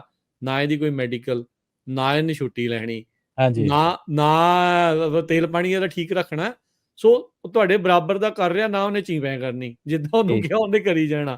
ਸੋ ਜੀ, ਸੋ ਇਹ ਹੁਣ ਮੁਸ਼ਕਿਲ ਦੀ ਘੜੀ ਇਹ ਆ ਵੀ ਹੁਣ ਜੇ ਇਦਾਂ ਦੇ ਰੋਬੋਟਸ ਆ ਰਹੇ ਆ, ਚਲੋ ਇਹ ਕਹਿੰਦੇ 2025 ਤੱਕ ਉਹ ਇਦਾਂ ਦੇ ਆ ਰਹੇ ਆ, ਪਰ it means we are already very near, ਜਾਂ we are already making it, ਇਦਾਂ ਦੇ ਬਣ ਰਹੇ ਆ। ਸੋ ਰਿਪਲੇਸਮੈਂਟ ਤਾਂ ਹੋਣੀ ਹੋਈ ਆ ਫਿਰ ਆਪਣੀ। ਰਿਪਲੇਸਮੈਂਟ ਦੀ ਰਾਜਕਨਾ ਆਪਾਂ ਤੁਸੀਂ ਡੇਟਾ ਗੱਲ ਕਰਦੇ, ਤੇ ਮੈਂ ਤੁਹਾਨੂੰ ਕੁਛ ਰੀਅਲ ਡੇਟਾ ਹੀ ਦੱਸ ਦਿੰਨਾ।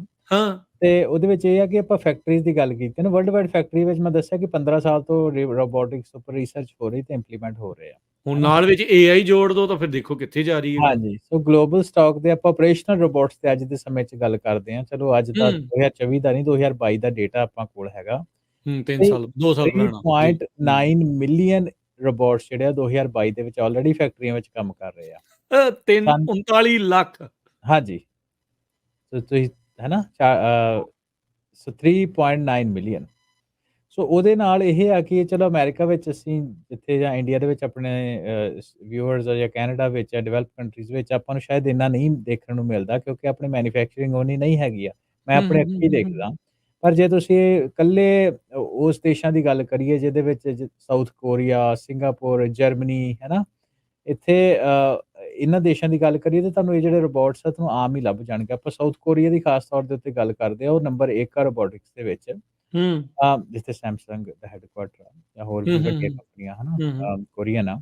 ਸੋ ਉਹਦੇ ਵਿੱਚ ਤੁਸੀਂ 1012 ਰੋਬੋਟਸ ਪਰ 10,000 ਇੰਪਲੋਈਜ਼ ਜਿਹੜੇ ਆ ਉਹ ਕੰਮ ਕਰਦੇ 10,000 ਪਿੱਛੇ 1000 ਰੋਬੋਟ 1/10 ਜਿਹੜੇ ਆ ਉਹ ਉਹਨਾਂ ਦੀ ਗਿਣਤੀ ਰੋਬੋਟਸ ਦੀ। ਉਹ 10% ਘੱਟ 2022 ਦਾ ਡੇਟਾ ਹੂੰ ਹੈ ਨਾ 10% ਉਹਨਾਂ ਦੀ ਮੈਨੂਫੈਕਚਰਿੰਗ ਪ੍ਰੋਸੈਸ ਤੇ ਮੈਨੂਫੈਕਚਰਿੰਗ ਫੋਰਸ ਜਿਹੜੀ ਉਹ ਰੋਬੋਟਸ ਆ ਰੋਬੋਟਸ ਆ ਹੈ ਨਾ ਤੇ ਓਵਰ ਦਾ ਪੀਰੀਅਡ ਆਫ ਟਾਈਮ ਇਨਕਰੀਜ਼ ਵਧਣੇ ਹੋ ਹੀ ਰਹੇ ਆ ਹਾਂਜੀ ਤੇ ਸ਼ਿਫਟ ਹੋ ਇਲੋਨ ਰਹੇ ਆ ਮਸਕ ਮੈਨੂਅਲ ਜਦੋਂ ਲੇਬਰ ਕਹਿੰਦਾ ਤੋਂ ਮੈਂ robotics ਵੱਲ। 1000 ਜਿਹੜੇ ਆ ਉੱਥੇ ਅਗਲੇ ਸਾਲ ਤੱਕ ਲਾਉਣੇ ਆ ਸੋ ਹਾਂਜੀ ਵਧਣੇ ਹੀ ਆ ਇਵੈਂਚੁਅਲੀ ਹਾਂਜੀ ਸੋ ਇਹ ਇੱਕ ਖਤਰਨਾਕ ਜਿਹੜੀ ਇਹ ਚੀਜ਼ ਹੈਗੀ ਆ ਇੱਕ ਪਾਸੇ ਤਾਂ ਆਪਾਂ ਔਨ ਸ਼ੋਰ ਮੈਨੂਫੈਕਚਰਿੰਗ ਦੇ ਲਈ ਖੁਸ਼ ਹੋ ਰਹੇ ਆ ਵੀ ਹਾਂ ਵੀ ਇੱਥੇ ਮੈਨੂਫੈਕਚਰਿੰਗ ਜਿਹੜੀ ਉਹ ਵਾਪਸੀ ਕਰ ਰਹੀ ਆ ਪਰ ਨਾਲ ਦੇ ਨਾਲ ਜਿਹੜੀ ਦੂਜਾ ਇਹਦਾ ਪਹਿਲੂ ਇਹ ਆ ਸਿੱਕੇ ਦਾ ਦੂਜਾ ਪਹਿਲੂ ਇਹ ਆ ਵੀ ਇਹ ਮੈਨੂਫੈਕਚਰਿੰਗ ਵਾਪਸ ਤਾਂ ਆ ਰਹੀ ਆ ਪਰ ਕਿਸ ਕਾਸਟ ਦੇ ਉੱਤੇ ਮੈਨੂਅਲ ਲੇਬਰ ਹੌਲੀ ਹੌਲੀ ਜਿਹੜੀ ਉਹ ਇਸ ਦੇ ਵਿੱਚ ਘਟੇਗੀ ਹਾਂਜੀ ਸੋ ਇਹਦੇ ਨਾ ਦੋ ਐਸਪੈਕਟ ਆ ਚਲੋ ਮਾੜੇ ਜਿਹਾ ਟੱਚ ਹੀ ਕਰਦੇ ਬਹੁਤ ਡੀਪ ਚ ਨਹੀਂ ਜਾਂਦੇ ਕਿ ਜਿਹੜੇ ਸਾਇੰਟਿਸਟ ਆ ਉਹਨੂੰ ਇਸ ਹਿਸਾਬ ਦੇ ਰਹਿਣ ਲੈਂਦੇ ਆ ਕਿ ਦੇਖੋ ਯਾਰ ਬਰਥ ਰੇਟ ਘਟ ਰਹੇ ਆ ਸੋ ਉਹਦਾ ਫਿਕਸ ਹੱਲ ਆ ਵਾ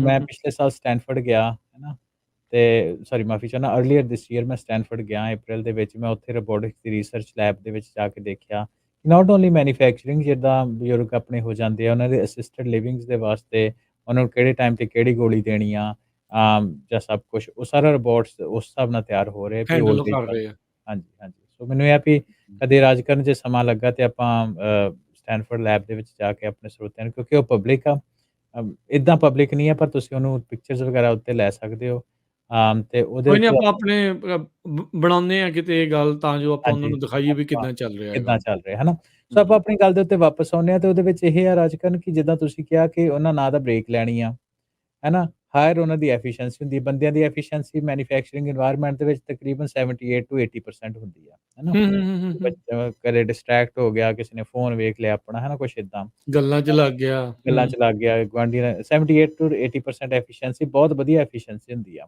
ਗੁੱਡ ਤੇ ਹਾਂਜੀ ਤੇ ਇਹਨਾਂ ਦੀ ਜਿਹੜੀ ਰਿਪੋਰਟ ਦੀ ਐਫੀਸ਼ੀਐਂਸੀ ਉਹ ਤੇ ਆਲਮੋਸਟ 100% 95% ਤੋਂ ਉੱਪਰ ਹੀ ਹੋਏਗੀ ਹੈ ਨਾ ਕੁਛ ਤੇ ਉਹਦੇ ਵਿੱਚ ਐਡਵਾਂਸਮੈਂਟ AI ਤੇ ਵਿੱਚ ਇੱਕ ਨਾ ਪ੍ਰੈਡਿਕਟਿਵ ਐਨਾਲਿਸਿਸ ਹੁੰਦਾ ਪ੍ਰੈਡਿਕਟਿਵ ਐਨਾਲਿਸਿਸ ਵਿੱਚ ਆਉਣ ਵਾਲੇ ਸਮੇਂ ਨੂੰ ਪ੍ਰੈਡਿਕਟ ਕਰਕੇ ਸੋ ਉਹਦੇ ਵਿੱਚ ਰੋਬੋਟਸ ਦੇ ਨਾਲ ਇਹ ਵੀ ਰੀਅਲ ਟਾਈਮ ਡੇਟਾ ਦੇ ਨਾਲ ਤੁਸੀਂ ਯੂਜ਼ ਕਰ ਸਕਦੇ ਹੋ ਕਿ ਇਹਦੇ ਵਿੱਚ ਕੋਈ ਇਸ਼ੂ ਆਉਣ ਵਾਲਾ ਕਿ ਨਹੀਂ ਆਉਣ ਵਾਲਾ ਤੇ ਰਿਪੋਰਟ ਕਿੰਨਾ ਕੁ ਇਹਦੇ ਵਿੱਚ ਹੈ ਨਾ ਇਹਦੇ ਸਪੇਅਰ ਪਾਰਟ ਕੋਈ ਬਦਲਣ ਵਾਲਾ ਜਾਂ ਇੱਥੇ ਆ ਸਮੱਸਿਆ ਹੋ ਰਹੀ ਆ ਸੋ ਉਹਦੇ ਨਾਲ ਜਿਹੜੀ ਅਨਸਰਟਨਟੀ ਰਹਿੰਦੀ ਆ ਸਿਸਟਮ ਦੇ ਵਿੱਚ ਰਿਪੋਰਟ ਦੇ ਵਿੱਚ ਵੀ ਇਹਨੇ ਡਾਊਨ ਹੋ ਜਾਣਾ ਕਿ ਨਹੀਂ ਹੋਣਾ ਉਹ ਵੀ ਜਾਂਦੀ ਰਹਿਣੀ ਆ AI ਦੇ ਨਾਲ ਸੋ ਕਹਿਣ ਦਾ ਮਤਲਬ ਇਹ ਆ ਕਿ ਜਿਹੜਾ ਨਾਟ ਓਨਲੀ ਬੰਦਿਆਂ ਦੀ ਲੇਬਰ ਤੇ ਕਾਸਟ ਦੀ ਗੱਲ ਕਰਦੇ ਕਿ ਉਹਦੀ ਐਫੀਸ਼ੀਐਂਸੀ ਦੀ ਵੀ ਜਿਹੜੀ ਬਹੁਤ ਜ਼ਿਆਦਾ ਉਹਦੇ ਨਾਲ ਇਨਕਰੀਜ਼ ਹੋ ਸਕਦਾ ਇਹਦੇ ਵਿੱਚ ਇੱਕ ਮੈਂ ਕੁਝ ਸਟੈਟਸ ਦੱਸਦਾ ਵਾਂ ਕਿ IFR international federation of robotics the data ਇਹ ਕਹਿੰਦਾ ਕਿ AI ਪਾਵਰਡ ਪ੍ਰੈਡਿਕਟਿਵ ਮੇਨਟੇਨੈਂਸ ਨੇ ਆਲਰੇਡੀ ਓਵਰ ਦਾ ਪੀਰੀਅਡ ਆਫ ਟਾਈਮ ਤਕਰੀਬਨ ਮਸ਼ੀਨਰੀ ਦਾ ਡਾਊਨ ਟਾਈਮ 20 ਤੋਂ ਲੈ ਕੇ ਡਿਪੈਂਡਿੰਗ ਪੌਨ ਤੁਸੀਂ ਕਿਹੜੀ ਇੰਡਸਟਰੀ ਚੋਂ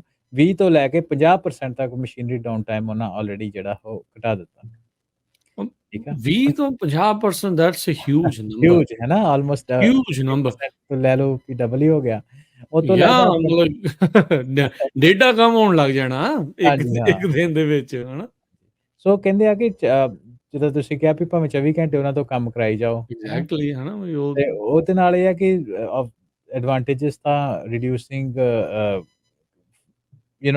ਜੇ ਤੁਸੀਂ ਬੰਦੇ ਤੋਂ ਤੁਸੀਂ ਐਕਸਟਰਾ ਕੰਮ ਕਰਾਓਗੇ ਮੰਨ ਲਓ 8 ਘੰਟੇ ਦੀ ਸ਼ਿਫਟ ਆ ਤਾਂ ਉਹਦੇ ਕੋਲ 12 ਘੰਟੇ ਦਾ ਕੰਮ ਕਰਾਓਗੇ ਕੰਮ ਵੱਧ ਗਿਆ ਜੇ ਉਹਨੂੰ ਕਹੋਗੇ ਭਾਈ ਤੂੰ 14 ਘੰਟੇ ਦਾ ਕੰਮ ਕਰ ਦੇ ਇੱਕ ਤੁਹਾਨੂੰ ਪੇ 12 ਘੰਟੇ ਤੋਂ ਬਾਅਦ ਤੁਹਾਨੂੰ ਪੇ ਡਬਲ ਕਰਨੀ ਪਊ ਪਲੱਸ ਜਿਹੜੇ ਬੰਦੇ ਨੇ ਆਲਰੇਡੀ 12 ਘੰਟੇ ਕੰਮ ਕਰ ਲਿਆ ਉਹ ਪ੍ਰੋਨ ਹੈਗਾ ਵੀ ਉਹ ਗਲਤੀਆਂ ਵੀ ਉਹਦੀ ਐਫੀਸ਼ੀਐਂਸੀ ਘਟ ਕੇ 50% ਤੋਂ ਥੱਲੇ ਰਹਿ ਜਾਣੀ ਜਿਹੜੀ ਆਪਾਂ 70 80 ਦੀ ਗੱਲ ਕਰਦੇ ਸੀ ਹੈਨਾ ਸੋ ਉਹ ਪਰ ਰੋਬੋਟਸ ਦੇ ਵਿੱਚ ਉਹ ਚੀਜ਼ ਨਹੀਂ ਹੈਗੀ ਹੈ ਨਾ ਸੋ AI ਉਹ ਕਹਿੰਦੇ ਵੀ ਡਿਟੈਕਸ਼ਨ ਉਹਨਾਂ ਦੀ ਹਰ ਟਾਈਮ ਇਕੁਅਲ ਰਹਿਣੀ ਹੈ ਹਾਂਜੀ ਜਿਹੜਾ ਕੋਈ ਬੰਦਾ ਦੇਖ ਰਿਹਾ ਆ ਕੋਈ ਡਿਫੈਕਟ ਨੂੰ ਖਾਸ ਕਰਕੇ ਜਦੋਂ ਦੇਖ ਰਿਹਾ ਉਹ ਉਸ ਤਰੀਕੇ ਦੇ ਨਾਲ ਇੱਥੇ ਕੋਈ ਉਦਾਹਰਨ ਦੇ ਲਵਾ ਸੌਰੀ ਹਰਵਿੰਦਰ ਮੈਂ ਰੀਸੈਂਟਲੀ ਜਿਹੜਾ ਅੱਜ ਕੱਲ ਜਿਹੜੇ ਆਟੋਮੈਟਿਕ ਵੈਕਿਊਮ ਮੌਪ ਵਾਲੇ ਜਿਹੜੇ ਆਉਂਦੇ ਆ ਰੋਬੋਟਸ ਵਾਲੇ ਜਿਹੜੇ ਹੁੰਦੇ ਆ ਵੱਖ-ਵੱਖ ਕੰਪਨੀ ਰੂੰਬਾ ਹੋ ਗਿਆ ਨਾਰਵਾਲ ਉਹ ABC ਜਿੰਨੇ ਵੀ ਆ ਹਨਾ ਹੁਣ ਤੁਸੀਂ ਦੇਖੋ ਵੀ ਉਹ ਸਮਾਰਟ ਕਿੰਨੇ ਆ ਮਤਲਬ ਆਟੋਮੇਸ਼ਨ ਆ ਉਹਨੂੰ ਇਹ ਪਤਾ ਆ ਵੀ ਕਿੱਥੇ ਕਾਰਪੈਟ ਆ ਕਿੱਥੇ ਜਿਹੜਾ ਹਾਰਡਵੁੱਡ ਫਲੋਰ ਆ ਕਿੱਥੇ ਵੈਕਿਊਮ ਲਾਉਣਾ ਕਿੱਥੇ ਉਹ ਕਰਨਾ ਜਿਹੜੇ ਤੁਸੀਂ ਉਹਦੀ ਕਹਿ ਲਓ ਵੀ ਟਾਈਮ ਦੱਸੀ ਉਹਦੀ ਮੇਨਟੇਨੈਂਸ ਕਦੋਂ ਚਾਹੀਦੀ ਆ ਉਹ ਪ੍ਰੈਡਿਕਟਿਵ ਆ ਉਹਨਾਂ ਨੇ ਲਿਖਿਆ ਉਹਦੇ ਵਿੱਚ ਵੀ ਇੰਨੇ ਘੰਟੇ ਦੇ ਬ੍ਰਸ਼ ਚੱਲਣਾ ਇੰਨੇ ਘੰਟੇ ਦਾ ਜਿਹੜਾ ਇਹ ਫਿਲਟਰ ਚੱਲਣਾ ਹਾਂ ਓਬਵੀਅਸਲੀ ਤੁਸੀਂ ਉਹ ਤੋਂ ਮੈਨੂਅਲੀ ਦੇਖਦੇ ਆ ਹਿਊਮਨ ਇੰਟਰਫੇਸ ਜਿਹੜਾ ਉਹਦੇ ਵਿੱਚ ਤੁਹਾਡਾ ਆਪਣਾ ਹੈਗਾ ਆ, ਚੈੱਕ ਕਰ ਲੈਂਦੇ ਆ, ਪਰ ਇਵੈਂਚੁਅਲੀ ਡਾਊਨ ਦਾ ਲਾਈਨ ਤੁਸੀਂ ਦੇਖਣਾ ਵੀ ਇਹ ਚੀਜ਼ਾਂ ਕਿੰਨੀਆਂ ਜ਼ਿਆਦਾ ਹੋਰ ਕਾਮਯਾਬ ਹੁੰਦੀਆਂ ਜਾਣੀਆਂ। ਹਾਂਜੀ, ਬਿਲਕੁਲ, ਐਕੂਰੇਸੀ, ਕੰਸਿਸਟੈਂਸੀ, ਇਹ ਲਗਾਤਾਰ ਵੱਧਦੀ ਜਿਹੜੀ ਉਹ ਜਾਣੀ। ਬਿਲਕੁਲ। ਨਾਲ ਦੀ ਨਾਲ ਇਹ ਵੀ ਆਪਾਂ ਗੱਲ ਕਰ ਲਈਏ ਕਿ ਜਿਹੜੇ ਰੋਬੋਟਸ ਹੈਗੇ ਆ, ਹੈ ਨਾ? ਉਹਦੇ ਇੱਕ ਐਸਪੈਕਟ ਇਹ ਹੈ ਕਿਉਂਕਿ ਇਹ ਮਸ਼ੀਨ ਆ ਤੇ ਉਹਦੇ ਵਿੱਚ ਹੂੰ, ਸੌਫਟਵੇਅਰ ਕੰਮ ਕਰਦਾ। ਸੋ ਮੰਨ ਐਗਜ਼ੈਕਟਲੀ। ਲਓ ਕਿ ਤੁਹਾਡੀ ਮੈਨੂਫੈਕਚਰਿੰਗ ਲਾਈਨ ਬਦਲ ਗਈ। ਤੁਸੀਂ ਅੱਜ ਹੂੰ, ਮੈਨੂਫੈਕਚਰਿੰਗ ਕਰਦੇ ਪਏ ਹੋ ਕੋਈ ਹੈ ਨਾ ਹਾਰਡਵੇਅਰ ਦੀ ਆਪਾਂ ਗੱਲ ਬਾਅਦ 'ਚ ਕਰਦੇ ਹਾਂ, ਪਰ ਸੌਫਟਵੇਅਰ ਹੂੰ, ਦੇ ਹਿਸਾਬ ਨਾਲ ਵੀ ਇੱਕ ਰੋਬੋਟ ਆ ਜੈਨੇਰਿਕ ਰੋਬੋਟ ਆ। ਉਹ ਪੀਸੀਬੀਏ ਦਾ ਕੰਮ ਕਰ ਰਿਹਾ। ਉਹਨੂੰ ਤੁਸੀਂ ਲਿਜਾ ਕੇ ਨਾਲ ਦੀ ਨਾਲ ਤੁਹਾਡਾ ਪੀਸੀਬੀਏ ਦਾ ਕੰਮ ਹੈ ਨਾ ਘੱਟ ਗਿਆ, ਤੁਸੀਂ ਨਾਲ ਦੂਸਰੀ ਕੋਈ ਫੈਕਟਰੀ ਆ, ਉੱਥੇ ਰਿਬੋਟ ਲਿਜਾ ਕੇ ਉਹਨੂੰ ਰੀਪ੍ਰੋਗਰਾਮ ਕਰਕੇ ਕੋਈ ਹੋਰ ਕੰਮ ਕਰ ਲਓ, ਸੌਫਟਵੇਅਰ ਹੀ ਆ ਨਾ ਉਹਦੇ ਅੰਦਰ, ਹੈ ਨਾ? ਤੇ ਬਿਲਕੁਲ। ਇੱਕ ਇਹ ਜਬ ਬੰਦੇ ਨੂੰ ਤੁਸੀਂ ਇੱਕ ਜਗ੍ਹਾ ਤੋਂ ਦੂਸਰੀ ਜਗ੍ਹਾ ਤੇ ਲਿਆ ਕੇ ਕਿੰਨੇ ਹਫ਼ਤਿਆਂ ਦੀ ਟ੍ਰੇਨਿੰਗ ਉਹਨੂੰ ਚਾਹੀਦੀ ਆ, ਕਿੰਨਾ ਐਕਸਪੋਜ਼ਰ, ਕਿੰਨਾ ਐਕਸਪੀਰੀਅੰਸ ਚਾਹੀਦਾ। ਰਿਬੋਟ ਨੂੰ ਕੀ ਆ, ਉਹਨੂੰ ਕੀ ਉਹਦਾ ਜਿਹੜਾ ਅੰਦਰ ਸੌਫਟਵੇਅਰ ਆ, ਉਹਨੂੰ ਤੁਸੀਂ ਚੇਂਜ ਕਰ ਦਿਓ ਤੇ ਉਹਨੂੰ ਹੋਰ ਕੋਈ ਕੰਮ ਕਰਾ ਲਓ ਉਹਦੇ ਕੋਲ, ਹੈ ਨਾ? ਸੋ ਇਹਦੇ ਦਿਮਾਗ ਨਾਲ ਇਹ ਹੈ ਜਦੋਂ ਮਰਜ਼ੀ ਬਦਲ ਸਕਦੇ ਉਹਦਾ ਆਪਾਂ। ਹਾਂਜੀ, ਦਿਮਾਗ ਬਦਲਣ ਵਾਲੀ ਗੱਲ ਹੀ ਹੈ, ਪੰਜਾਬੀ 'ਚ ਕਹਿ ਹੂੰ, ਲਈਏ। ਸੋ ਉਹਨੂੰ ਹੂੰ, ਕਹਿੰਦੇ ਕਿ ਕੁਇਕਲੀ ਤੁਸੀਂ ਰੀਪ੍ਰੋਗਰਾਮ ਕਰ ਸਕਦੇ ਹੋ for changing production needs with a minimal downtime. ਤੇ ਉਸ ਹੂੰ, ਕੈਪੇਬਿਲਿਟੀ ਕਰਕੇ ਬਹੁਤ ਬੈਨੀਫੀਸ਼ੀਅਲ ਆ ਸਮਾਲ ਇੰਡਸਟਰੀ ਦੇ ਵਾਸਤੇ ਵੀ ਜਿੱਥੇ ਕਿ ਮਲਟੀਪਲ ਟਾਈਪ ਆਫ ਪ੍ਰੋਡਕਟ ਆ ਤੇ ਇਹਦੇ ਨਾਲ ਤੁਸੀਂ ਜਿਹੜੇ ਸਬਜੈਕਟ ਮੈਟਰ ਐਕਸਪਰਟ ਬੰਦੇ ਹੁੰਦੇ ਆ ਉਹਨਾਂ ਨੂੰ ਰਿਟੇਨ ਕਰਨ ਦੀ ਲੋੜ ਨਹੀਂ ਪੈਂਦੀ ਮੈਨੂਫੈਕਚਰਿੰਗ ਦੇ ਵਿੱਚ, ਤਾਂ ਕਿ ਤੁਸੀਂ ਰੋਬੋਟ ਨੂੰ ਕੁਇਕਲੀ ਰੀਪ੍ਰੋਗਰਾਮ ਕਰ ਸਕਦੇ ਹੋ। ਨਾਲ ਦੀ ਨਾਲ ਜਿਹੜੀ ਅਖੀਰਲੀ ਚੀਜ਼ ਮੈਂ ਇਹਦੇ ਤੇ ਗੱਲ ਕਰਨੀ ਉਹ ਇਹ ਹੈ ਕਿ ਬੰਦੇ ਬਹੁਤ ਜਗ੍ਹਾ ਦੇ ਉੱਤੇ ਨਹੀਂ ਜਾ ਸਕਦੇ, ਹੈ ਨਾ? ਜਿੱਦਾਂ ਕੋਈ ਹੈਜ਼ਰਡ ਵਾਲਾ ਏਰੀਆ ਹੋ ਗਿਆ ਜਿੱਥੇ ਹੈ ਨਾ ਕੋਈ ਗੈਸ ਇੱਦਾਂ ਦੀ ਜਿਹੜੀ ਹਿਊਮਨ ਬੋਂਬ ਸਕੁਆਡ ਵਾਲੇ ਵੀ ਤਾਂ ਹਾਂਜੀ, ਰੋਬੋਟਿਕ ਘੱਲਦੇ ਆ, ਰੋਬੋਟਿਕ ਚੈੱਕ ਹੱਲ ਦੇ ਕਰਨ ਦੇ ਲਈ ਆ, ਚੈੱਕ ਚੈੱਕ ਕਰਨ ਕਰਨ ਦੇ ਦੇ ਲਈ ਲਈ। ਜਾਂ ਤੁਸੀਂ ਅੰਡਰਗਰਾਉਂਡ ਜਿੱਥੇ ਅੱਜ-ਕੱਲ੍ਹ ਮਾਈਨਰ ਅਸੀਂ ਦੇਖਿਆ ਕਾਫੀ ਫਸ ਜਾਂਦੇ ਆ ਕੋਲਾ ਕੱਢਣ ਦੇ ਵਾਸਤੇ ਜਾਂ ਇੱਦਾਂ ਦੀ ਐਪਲੀਕੇਸ਼ਨ ਹੋ ਸਕਦੀਆਂ, ਹੂੰ, ਜਿੱਥੇ ਹੂੰ, ਵਰਕਪਲੇਸ ਇੰਜਰੀ ਦਾ ਖਤਰਾ ਜ਼ਿਆਦਾ ਰਹਿੰਦਾ, ਹੈ ਨਾ? ਤੇ ਹੂੰ, ਉੱਥੇ ਤੁਸੀਂ ਰੋਬੋਟਸ ਜਿਹੜਾ ਉਹ ਕੰਮ ਬੜਾ ਈਜ਼ੀਲੀ ਸੇਫਟੀ ਦੇ ਨਾਲ ਤੇ ਐਫੀਸ਼ੀਐਂਸੀ ਦੇ ਨਾਲ ਕਰ ਸਕੇ। ਵਰਸਟ ਕੇਸ ਸਿਨੈਰੀਓ ਰੋਬੋਟ ਹੀ ਖਰਾਬ ਹੋ ਜਾਊਗਾ ਪਰ ਹੂੰ, ਹੂੰ, ਹੂੰ, ਤਾਂ ਬਚ ਹੂੰ, ਜਾਣਗੇ ਨਾ। ਲਾਇਬਿਲਿਟੀ ਕਿੰਨੀ ਘੱਟ ਜਾਂਦੀ ਹੈ। ਹਾਂਜੀ, ਹਾਂ। ਹੂੰ, ਸੋ ਇਹ ਕਾਫੀ ਜਿਹੜਾ ਹੁਣ ਤੁਸੀਂ ਇਹ ਸਾਰੀਆਂ ਚੀਜ਼ਾਂ ਦੇ ਵਿੱਚ ਰੋਬੋਟਸ ਤੋਂ ਇੱਕ ਜਿਹੜਾ ਕੰਮ ਕਰਾਉਣਾ ਜਿਹੜਾ ਆ, ਉਹ ਤੇ ਹੈ। ਉਹਨੇ ਬਾਰ-ਬਾਰ ਉਹ ਜਦੋਂ ਕੰਮ ਕਰਨਾ ਉਹਦੇ ਵਿੱਚ ਨਾਲ ਐਡ ਕਰ ਦਿਓ ਏਆਈ, ਨਾਲ ਕਰ ਦਿਓ ਮਸ਼ੀਨ ਲਰਨਿੰਗ। ਸੋ ਜੀ, ਕਿੱਦਾਂ ਇਫੈਕਟ ਕਰੂਗਾ? ਹਾਂਜੀ। ਸੋ ਰਾਜਕਰਨ ਇਹਦੇ ਆ ਕਿ ਇਹ ਆਪਾਂ ਇੰਪਲੀਕੇਸ਼ਨ ਗੱਲ ਕਰਦੇ ਨਾ ਕਿਉਂਕਿ ਏਆਈ ਦੀ ਤੇ ਚਲੋ ਆਪਾਂ ਡੈਡੀਕੇਟਿਡ ਇਹਦੇ ਉੱਤੇ ਟਾਕ ਸ਼ੋਅ ਵੀ ਕੀਤਾ। ਮੈਨੂੰ ਲੱਗਦਾ ਆਪਾਂ ਪ੍ਰੋਗਰਾਮ ਦੇ ਅਖੀਰਲੇ ਹਿੱਸੇ 'ਚ ਸ਼ਾਇਦ ਆਪਾਂ ਗੱਲ ਨਾ ਖਤਮ ਕਰ ਸਕੀਏ ਓਨੀ। ਹੂੰ, ਹੂੰ, ਪਰ ਆਪਾਂ ਗੱਲ ਕਰਦੇ ਵੀ ਇਹ ਸਾਰੀਆਂ ਹੋਣ ਦੇ ਬਾਵਜੂਦ ਸਾਨੂੰ ਪਤਾ ਵੀ ਇਹ ਆ ਰਿਹਾ ਜਸਟ ਮੈਟਰ ਆਫ ਟਾਈਮ ਹੈ ਨਾ ਕਿਉਂਕਿ ਫਾਈਨੈਂਸ਼ੀਅਲੀ ਇਟ ਮੇਕ ਸੈਂਸ। ਹੂੰ, ਜਦੋਂ ਕੋਈ ਹੂੰ। ਚੀਜ਼ਾਂ ਨੂੰ ਫਾਈਨੈਂਸ਼ੀਅਲੀ ਮੇਕ ਸੈਂਸ ਕਰਦੀਆਂ ਤੇ ਉਹ ਆਉਂਦੀਆਂ ਹੀ ਆਉਂਦੀਆਂ। ਉਹ ਆਉਂਦੀਆਂ ਫੋਲੋ ਦ ਮਨੀ ਆਪਾਂ ਕਿੰਨੀ ਵਾਰੀ ਕਹਿੰਦੇ। ਹਾਂਜੀ, ਹਾਂਜੀ। ਸੋ ਹੁਣ ਇਹਦੀ ਇੰਪਲੀਕੇਸ਼ਨ ਕੀ ਹੋਣਗੀਆਂ ਰੋਬੋਟਿਕ ਸਪੇਸ ਮੈਨੂਫੈਕਚਰਿੰਗ ਦੀਆਂ? ਸਭ ਤੋਂ ਹੂੰ, ਪਹਿਲੀ ਚੀਜ਼ ਤੇ ਹੈ ਕਿ ਲੋਕਲਾਈਜੇਸ਼ਨ ਤੇ ਕਸਟਮਾਈਜ਼ੇਸ਼ਨ ਹੈ ਨਾ? ਹੂੰ, ਤੇ ਉਹਦੇ ਜਿਹੜੇ ਟ੍ਰੈਡੀਸ਼ਨਲ ਬੋਟਲਨੈਕ ਆਉਂਦੇ ਰਹੇ ਆ ਵੀ ਹੈ ਨਾ ਮੈਨੂਫੈਕਚਰਿੰਗ ਦੀ ਫਲੈਕਸੀਬਿਲਿਟੀ ਹੈਨੀ ਜੀ, ਬਹੁਤ ਵੱਡੀ ਫੈਕਟਰੀ ਲਾਉਣੀ ਪੈਣੀ ਆਹ ਕੰਮ ਕਰਨ ਦੇ ਲਈ ਤੇ ਤਾਮਝਾਮ ਇਸੇ ਤਰ੍ਹਾਂ ਦਾ ਚਾਹੀਦਾ ਆਪਾਂ ਨੂੰ। ਉਹਨੇ ਉਹ ਹੂੰ, ਬਹੁਤ ਘਟਾ ਦੇਣਾ ਆਪਾਂ ਗੱਲ ਕੀਤੀ ਕਿ ਰੋਬੋਟ ਨੂੰ ਰੀਪ੍ਰੋਗਰਾਮ ਕਰ ਸਕਦੇ ਹੋ, ਹੈ ਹੂੰ, ਨਾ? ਹੂੰ, ਹੂੰ, ਇਹਦੇ ਨਾਲ ਇਹ ਆ ਵੀ ਜਿਹੜੇ ਪ੍ਰੋਡਕਟ ਜਿਹੜੇ ਤੁਹਾਡੇ ਆਉਣ ਵਾਲੇ ਸਮੇਂ ਦੇ ਵਿੱਚ ਤੁਹਾਡੇ ਆਪਾਂ ਜਿੱਦਾਂ ਇੱਥੇ ਸੈਨ ਹੋਜ਼ੇ ਦੇ ਵਿੱਚ ਬੈਠੇ ਹਾਂ, ਹੋ ਸਕਦੇ ਸਾਡੇ ਫਰੀਮੌਂਟ ਤੋਂ ਬਣੇ ਪ੍ਰੋਡਕਟ ਆਉਣ ਜਾਂ ਹੈ ਨਾ ਫਰੈਜ਼ਨੋ ਤੋਂ ਬਣੇ ਪ੍ਰੋਡਕਟ ਆਉਣ। ਹੂੰ, ਤੇ ਉਹਦੇ ਨਾਲ ਇਹ ਆ ਕਿ ਜਦੋਂ ਸੈਂਟਰਲਾਈਜ਼ਡ ਗਲੋਬਲ ਪ੍ਰੋਡਕਸ਼ਨ ਮਾਡਲ ਜਿਹੜਾ ਅੱਜ ਦੇ ਸਮੇਂ ਚੱਲ ਰਿਹਾ ਉਹ ਡੀਸੈਂਟਰਲਾਈਜ਼ ਹੋ ਜਾਏਗਾ ਆਉਣ ਵਾਲੇ ਸਮੇਂ ਦੇ ਵਿੱਚ ਲੋਕਲ ਮਾਰਕੀਟ ਦੇ ਵਿੱਚ ਕਿਉਂਕਿ ਪ੍ਰੋਡਕਸ਼ਨ ਜਿਹੜੀ ਹੈ ਉਹ ਸਸਤੀ ਹੋ ਜਾਣੀ ਹੈ। ਹੂੰ, ਠੀਕ ਆ? ਸੋ ਉਹਦੇ ਨਾਲ ਕੀ ਹੋਊਗਾ ਕਿ ਅੱਜ ਦੇ ਟਾਈਮ ਦੇ ਵਿੱਚ ਜਿਹੜੀ ਇੱਕ ਫੈਕਟਰੀ ਬਣਦੀ ਪਈ ਇੱਕ ਤਰ੍ਹਾਂ ਦਾ ਪ੍ਰੋਡਕਟ ਬਣਾਉਣ ਦੇ ਲਈ ਲੱਖਾਂ ਸਕੁਏਅਰ ਫੀਟ ਦੀ ਇੱਕ ਤੁਹਾਨੂੰ ਵੱਡੀ ਫੈਕਟਰੀ ਚਾਹੀਦੀ ਆ। ਤੇ ਉਹਦੇ ਨਾਲ ਕੀ ਹੋਊਗਾ over the period of time ਕਿ ਜਿਹੜੇ ਫੈਕਟਰੀ ਯੂਨਿਟਸ ਆ ਛੋਟੇ ਹੋ ਜਾਣਗੇ, ਹੈ ਨਾ? ਕਿਉਂਕਿ ਅੱਜ ਦੇ ਟਾਈਮ ਦੀ ਨੀਡ ਆ ਨਾ ਇੱਕ ਸੈਂਟਰਲਾਈਜ਼ਡ ਲੋਕੇਸ਼ਨ ਦੇ ਉੱਤੇ ਵੱਡੀ ਫੈਕਟਰੀ ਉੱਥੋਂ ਪੂਰੀ ਦੁਨੀਆ ਸਮਾਨ ਸਪਲਾਈ ਹੁੰਦਾ। ਪਰ ਜਦੋਂ ਹੂੰ, ਜਿਹੜੀ ਫੈਕਟਰੀਆਂ ਦੇ ਸਾਈਜ਼ ਆਉਣ ਵਾਲੇ ਟਾਈਮ ਦੇ ਵਿੱਚ ਉਹ ਛੋਟੇ ਹੋ ਜਾਣਗੇ ਤੇ ਇੱਕ ਜਗ੍ਹਾ ਦੇ ਉੱਤੇ ਮਲਟੀਪਲ ਪ੍ਰੋਡਕਟਸ ਜਿਹੜੇ ਉਹ ਬਣਨੇ ਸ਼ੁਰੂ ਹੋ ਜਾਣਗੇ। ਹੂੰ, ਦੂਸਰੀ ਚੀਜ਼ ਇਹ ਹੈ ਕਿ ਫੈਕਟਰੀ ਆਪਟੀਮਾਈਜ਼ੇਸ਼ਨ ਦੀ ਆਪਾਂ ਡਿਟੇਲ 'ਚ ਗੱਲ ਕੀਤੀ ਆ, ਹੈ ਨਾ? ਵੀ ਉਹਦੇ ਨਾਲ ਆਪਾਂ ਨੂੰ ਜਿਹੜੀ ਕਿਉਂਕਿ ਏਆਈ ਆ ਗਿਆ ਤੇ ਹਿਊਮਨ ਵਰਕਰ ਜਿਹੜੇ ਆ ਉਹਨਾਂ ਦੇ ਨੀਡ ਜਿਹੜੀ ਉਹ ਘੱਟ ਜਾਏਗੀ ਓਵਰ ਦਾ ਪੀਰੀਅਡ ਆਫ ਟਾਈਮ। ਉਹਦੇ ਨਾਲ ਜਿਹੜੀ ਮੈਨੂਅਲ ਐਫੀਸ਼ੀਐਂਸੀ ਹੈ ਜਿੱਦਾਂ ਆਪਾਂ ਪਹਿਲਾਂ ਵੀ ਇੱਕ ਐਗਜ਼ਾਮਪਲ ਲਈ ਸੀ ਵੀ 80% ਹਿਊਮਨ ਐਫੀਸ਼ੀਐਂਸੀ ਹੁੰਦੀ ਹੈ, ਰੋਬੋਟ ਦੀ ਮੋਰ ਦੈਨ 90% ਹੁੰਦੀ ਆ ਤੇ ਰਿਡੰਡੈਂਟ ਟੈਸਕ ਜਿਹੜੇ ਆ ਉਹ ਬੜੇ ਈਜ਼ੀਲੀ ਰੋਬੋਟ ਜਿਹੜਾ ਉਹ ਕਰ ਸਕਦਾ। ਸੋ ਉਹਦੇ ਹੂੰ, ਨਾਲ ਕੀ ਹੋਊਗਾ ਕਿ ਛੋਟੀ ਜਗ੍ਹਾ ਦੇ ਉੱਤੇ ਫੈਕਟਰੀਆਂ ਤੇ ਜਿਹੜੇ ਟੈਂਪਰੇਚਰ ਉਹ ਕੰਟਰੋਲਡ ਹੋਣੇ ਸ਼ੁਰੂ ਹੋ ਜਾਣਗੇ ਤੇ ਜਿਹੜੇ ਪਾਰਕਿੰਗ ਸਪੇਸ ਆ, ਕਿਚਨ, ਰੈਸਟੋਰੈਂਟ ਜਿਹੜੀਆਂ ਵਰਕਫੋਰਸ ਨੂੰ ਦਾ ਸਪੋਰਟ ਸਟਰਕਚਰ ਹੁੰਦਾ ਆਸੇ-ਪਾਸੇ ਹੈ ਨਾ ਅਕਮੋਡੇਸ਼ਨ ਉਹਨਾਂ ਦੀ ਜਿਹੜੀ ਗਿਣਤੀ ਆ ਉਹ ਕਾਸਟ ਆ ਉਹ ਘਟੀ ਜਾਏਗੀ। ਜਿਹੜੇ ਲੋਕਲ ਐਜੂਕੇਸ਼ਨ ਜਿਹੜੇ ਸੈਂਟਰ ਹੋਣਗੇ ਉਹਨਾਂ ਦਾ ਵੀ ਜਿਹੜਾ ਜਿਹੜਾ ਉਹਨਾਂ ਦਾ ਐਜੂਕੇਸ਼ਨ ਦਾ ਸਟਰਕਚਰ ਆਫ ਕੋਰਸ ਚੇਂਜ ਹੋਊਗਾ। ਪਹਿਲਾਂ ਕਿੱਥੇ ਉਹਨਾਂ ਫੈਕਟਰੀ ਵਰਕਰ ਤਿਆਰ ਕਰਦੇ ਸੀ, ਹੁਣ ਉਹਨਾਂ ਦਾ ਜਿਹੜਾ ਧਿਆਨ ਹੋਊਗਾ ਜ਼ਿਆਦਾ automation the research and development ਦੇ ਵੱਲ ਹੋਊਗਾ, ਕਿਉਂਕਿ ਮੈਨੂਅਲ ਵਰਕ ਦਾ ਜਿਹੜਾ ਕੰਮ ਉਹ ਦਿਨੋਂ ਦਿਨ ਘਟੀ ਜਾਣਾ, ਘਟਦਾ ਹੈ ਨਾ? ਜਾਣਾ। ਇਹਦੇ ਵਿੱਚ ਆਈ ਥਿੰਕ ਇੱਕ ਆਸਪੈਕਟ ਇਹ ਹੋਣਾ ਹਰਵਿੰਦਰ, ਵੀ એનર્ਜੀ ਨੂੰ ਲੈ ਕੇ, ਜਿਹਦੇ ਹਾਂਜੀ, ਕੋਲ એનર્ਜੀ ਦੀ ਵਾਧਾ ਹੋਊਗਾ ਉਹਨੂੰ ਈਜ਼ੀ ਰਹੂਗਾ ਇਹ ਸਾਰਾ ਚੀਜ਼ਾਂ ਜਿਹੜੀਆਂ ਉਹ ਕਰਨੀਆਂ, ਹਾਂਜੀ, ਕਿਉਂਕਿ ਰੋਬੋਟਸ ਨੇ ਤਾਂ ਬਿਜਲੀ ਤੇ ਹੀ ਚੱਲਣਾ, ਚਾਰਜ ਤੇ ਬਿਲਕੁਲ ਹੀ ਸਹੀ। ਜਿਹੜਾ ਉਹ ਚੱਲਣਾ। ਜਿਹਦੇ ਕੋਲ ਹੁਣ ਆਪਾਂ ਦੇਖੋ ਅਮਰੀਕਾ ਦੇ ਵਿੱਚ ਚਾਹੇ ਗ੍ਰੀਨ એનર્ਜੀ ਦੀ ਚੱਲ ਰਹੀ ਆ, ਚਾਹੇ ਤੇਲ ਨੂੰ ਲੈ ਕੇ ਚੱਲਦਾ ਆ, ਇੱਥੇ ਰੌਲਾ ਤਾਂ ਬਥੇਰਾ ਆ ਵੀ ਅਸੀਂ એનર્ਜੀ ਇੰਡੀਪੈਂਡੈਂਟ ਹੋਣਾ ਚਾਹੁੰਦੇ ਆ। ਟਰੰਪ ਹੁਣੀ ਅਕਸਰ ਪੱਟ ਤੇ ਤਾਪੀ ਮਾਰ ਕੇ ਕਹਿੰਦੇ ਆ ਵੀ ਮੇਰੇ ਕਾਰਜਕਾਲ ਦੇ ਵਿੱਚ ਅਸੀਂ એનર્ਜੀ ਡਿਪੈਂਡੈਂਟ ਸੀਗੇ। ਇਹ ਦੂਜਿਆਂ ਦੇ ਉੱਤੇ ਦੋਸ਼ ਲਾਉਂਦੇ ਆ, ਤੇਲ ਤੇ ਵੀ ਬਥੇਰਾ ਕੱਢੀ ਜਾਂਦੇ ਆ, ਪਰ ਇਹ ਆ ਵੀ ਜਿਹਦੇ ਕੋਲ ਰੀਨਿਊਏਬਲ ਸਸਟੇਨੇਬਲ એનર્ਜੀ ਹੋਊਗੀ ਉਹ ਇਸ ਚੀਜ਼ ਦੇ ਵਿੱਚ ਜਿਹੜੇ ਉਹ ਈਜ਼ੀਲੀ ਅੱਗੇ ਲੰਘ ਜਾਣਗੇ। ਹਾਂਜੀ, ਰੀਨਿਊਏਬਲ ਦੀ ਗੱਲ ਤੇ ਚਲੋ ਆਪਾਂ ਉਸ ਹਿਸਾਬ ਨਾਲ ਕਰ ਲੈਂਦੇ ਹਾਂ ਕਿ ਹੈ ਨਾ, ਉਹ ਸੋਸ਼ਲੀ ਰਿਸਪੋਂਸਿਬਿਲਟੀ ਵਾਲੀ ਗੱਲ ਹਾਂਜੀ ਹੈ। ਪਰ ਜਦੋਂ ਆਪਾਂ ਹੂੰ ਬਿਜ਼ਨਸ ਵਿੱਚ ਆਉਂਦੇ ਹਾਂ ਵੀ ਉਹਨਾਂ ਦੇਸ਼ਾਂ ਦੇ ਵਿੱਚ ਜਿੱਥੇ ਚੀਪ ਤੇ ਅਬੰਡੈਂਟ એનર્ਜੀ ਆ, ਉਹਨਾਂ ਕੋਲ ਸਿਗਨੀਫੀਕੈਂਟ ਐਡਵਾਂਟੇਜ ਹੋਊਗਾ ਆਉਣ ਵਾਲੇ ਟਾਈਮ ਦੇ ਵਿੱਚ। ਐਗਜ਼ੈਕਟਲੀ ਠੀਕ ਸਹੀ ਹੈ। ਗੱਲ ਤੇ ਮੰਨ ਲਓ ਵੀ ਕਈਆਂ ਕੋ ਆਪਾਂ ਨਾ এনवायरमेंट ਦੀ ਗੱਲ ਇੱਕ ਪਾਸੇ ਛੱਡ ਦਿੰਦੇ ਵੀ ਜਿਨ੍ਹਾਂ ਕੋਲ ਐਂਪਲ ਆਫ ਫੋਸਿਲ ਫਿਊਲ ਹੈਗੇ ਆ, ਜਾਂ ਜਿਨ੍ਹਾਂ ਕੋਲ ਬਹੁਤ ਜ਼ਿਆਦਾ ਸੋਲਰ ਫਾਰਮ ਆ, ਵਿੰਡ ਟਰਬਾਈਨਸ ਆ, ਨਿਊਕਲੀਅਰ ਪਲਾਂਟਸ ਆ, ਤੇ ਉਹ ਸਾਰੇ ਜਾਣੇ ਜਿਨ੍ਹਾਂ ਕੋਲ ਪਾਵਰ ਹੋਊਗੀ ਤੇ ਉਹਨਾਂ ਕੋਲ ਰੋਬੋਟਿਕਸ, ਕਿਉਂਕਿ ਜਦੋਂ ਤੁਸੀਂ ਚੱਲਣੇ ਤਾਂ ਬਿਜਲੀ ਤੇ ਆ, ਤੇ ਉਹ ਜਿਹੜੇ ਗਲੋਬਲ ਮੈਨੂਫੈਕਚਰਿੰਗ ਦੇ ਪਾਵਰ ਹਾਊਸ ਹੋਣਗੇ ਆਉਣ ਵਾਲੇ ਟਾਈਮ ਦੇ ਵਿੱਚ।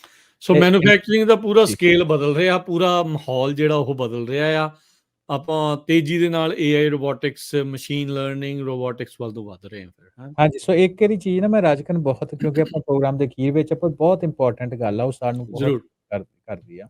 ਉਹਦੇ ਨਾਲ ਹੂੰ ਨਾ ਇਮੀਗ੍ਰੇਸ਼ਨ ਦਾ ਡਾਇਨਾਮਿਕਸ ਵੀ ਬਹੁਤ ਬਦਲਣਗੇ। ਤੁਸੀਂ ਆਲਰੇਡੀ ਅੱਜ ਪਿਛਲੇ ਕੁਝ ਮਹੀਨਿਆਂ ਦੇ ਵਿੱਚ, ਕੁਝ ਸਾਲਾਂ ਦੇ ਵਿੱਚ ਦੇਖ ਲਿਆ ਕਿ ਐਂਟੀ ਇਮੀਗ੍ਰੈਂਟ ਵੇਵ ਜਿਹੜੀ ਹੈ ਦੁਨੀਆ ਭਰ ਵਿੱਚ ਬਹੁਤ ਫੈਲ ਰਹੀ ਹੈ। ਵੀ ਸਾਡੀਆਂ ਜੌਬਾਂ ਲੈ ਲਗੇ।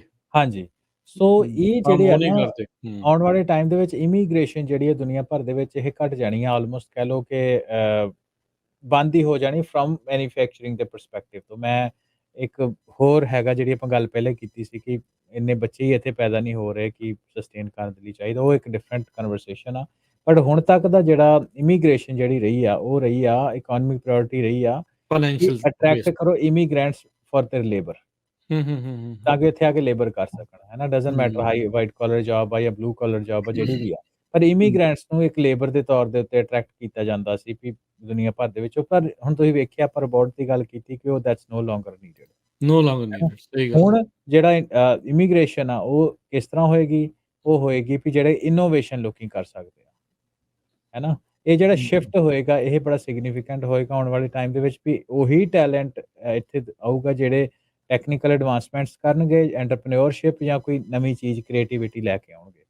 ਜਿਹੜੀ ਲੇਬਰ ਦੀ ਜਿਹੜਾ ਕੰਮ ਆ ਉਹ ਘਟ ਜਾਏਗਾ, ਹੈ ਨਾ। ਇਹਦੇ ਐਗਰੀਕਲਚਰ ਵਿੱਚ ਵੀ ਤੁਸੀਂ ਰੋਬੋਟਸ, ਆਪਾਂ ਉਹਦੇ ਬਾਰੇ ਵੀ ਇੱਕ ਟਾਕ ਸ਼ੋ ਡੈਡੀਕੇਟਿਡ ਕਰਾਂਗੇ, ਹੈ ਨਾ। ਤੇ ਇਹਨੂੰ ਜਿਹੜੇ ਮਾਹਰ ਆ ਉਹ ਕਹਿ ਰਹੇ ਆ ਕਿ ਇਹ ਨਿਊ ਮੈਨੂਫੈਕਚਰਿੰਗ ਰੇਨੇਸੈਂਸ ਆ। ਰੇਨੇਸੈਂਸ ਮੈਂ ਇੱਕ ਆਪਾਂ ਆਫਲਾਈਨ ਵੀ ਗੱਲ ਮੁੜ ਕਰ, ਵਾਪਸੀ। ਰੇਨੇਸੈਂਸ ਦਾ ਜਿਹੜਾ ਉਹ ਹੈ ਨਾ, ਮੈਨੂਫੈਕਚਰਿੰਗ ਦਾ ਰੇਨੇਸੈਂਸ ਯੂਰਪ ਦੇ ਨਾਲ ਰੇਨੇਸੈਂਸ ਦਾ ਫੈਕਟਰੀ ਦੇ ਉਭਾਰ ਦੇ ਨਾਲ ਉਹਨੂੰ ਮੰਨਿਆ ਜਾਂਦਾ। ਤੇ ਇਹ ਆ ਵੀ ਜਿਹੜਾ ਮੈਨੂਫੈਕਚਰਿੰਗ ਰੇਨੇਸੈਂਸ ਆ, ਰੋਬੋਟਿਕਸ ਤੇ AI ਦੇ ਨਾਲ ਇਹ ਆ ਰਿਹਾ ਵਾ ਨਵਾਂ। ਸੋ ਉਹਨੂੰ ਮਾਹਰ ਇਸ ਚੀਜ਼ ਦਾ ਨਾਂ ਦਿੰਦੇ ਕਿ AI ਇੰਪਾਵਰਡ ਰੋਬੋਟਿਕਸ, ਜਿਹੜਾ ਉਹ ਮੈਨੂਫੈਕਚਰਿੰਗ ਦੇ ਲੈਂਡਸਕੇਪ ਨੂੰ ਫੁੱਲੀ ਚੇਂਜ ਕਰ ਦੇਗਾ, ਜਿਹਦੇ ਨਾਲ ਆਉਣ ਵਾਲੇ ਟਾਈਮ ਦੇ ਵਿੱਚ ਜਿਹੜੇ ਹਿਊਮਨ ਆਪਾਂ ਐਜ਼ ਕੰਟਰੀਜ਼ ਦੀ ਇਕੋਨਮੀ, ਕੰਟਰੀਜ਼ ਦੀ energy, immigration policies, health care, you name it, ਹਰ ਇੱਕ ਚੀਜ਼ ਦਾ ਲੈਂਡਸਕੇਪ ਜਿਹੜਾ ਉਹ ਚੇਂਜ ਹੋਏਗਾ। ਜਾਂਦੇ ਜਾਂਦੇ ਦੱਸ ਦਈਏ, ਚਲੋ ਸਾਰੀਆਂ ਜੌਬਸ ਤਾਂ ਨਹੀਂ ਜਾਣੀਆਂ, ਕਾਫੀ ਜਾ ਸਕਦੀਆਂ। Human factor as a humans ਆਪਾਂ ਆ, ਜਾਂ ਆਪਾਂ ਹੁਣ ਜੇ ਆਪਣੀ ਕਮਿਊਨਿਟੀ ਦੀ ਗੱਲ ਕਰੀਏ, ਆਪਾਂ ਨੂੰ ਕੀ ਧਿਆਨ ਦੇਣਾ ਚਾਹੀਦਾ ਇਹ ਜਿਹੜੀ ਨਵੀਂ ਮੈਨੂਫੈਕਚਰਿੰਗ ਰੇਨੇਸਾਂਸ ਨੂੰ ਜਿਹੜਾ ਲੈ ਕੇ।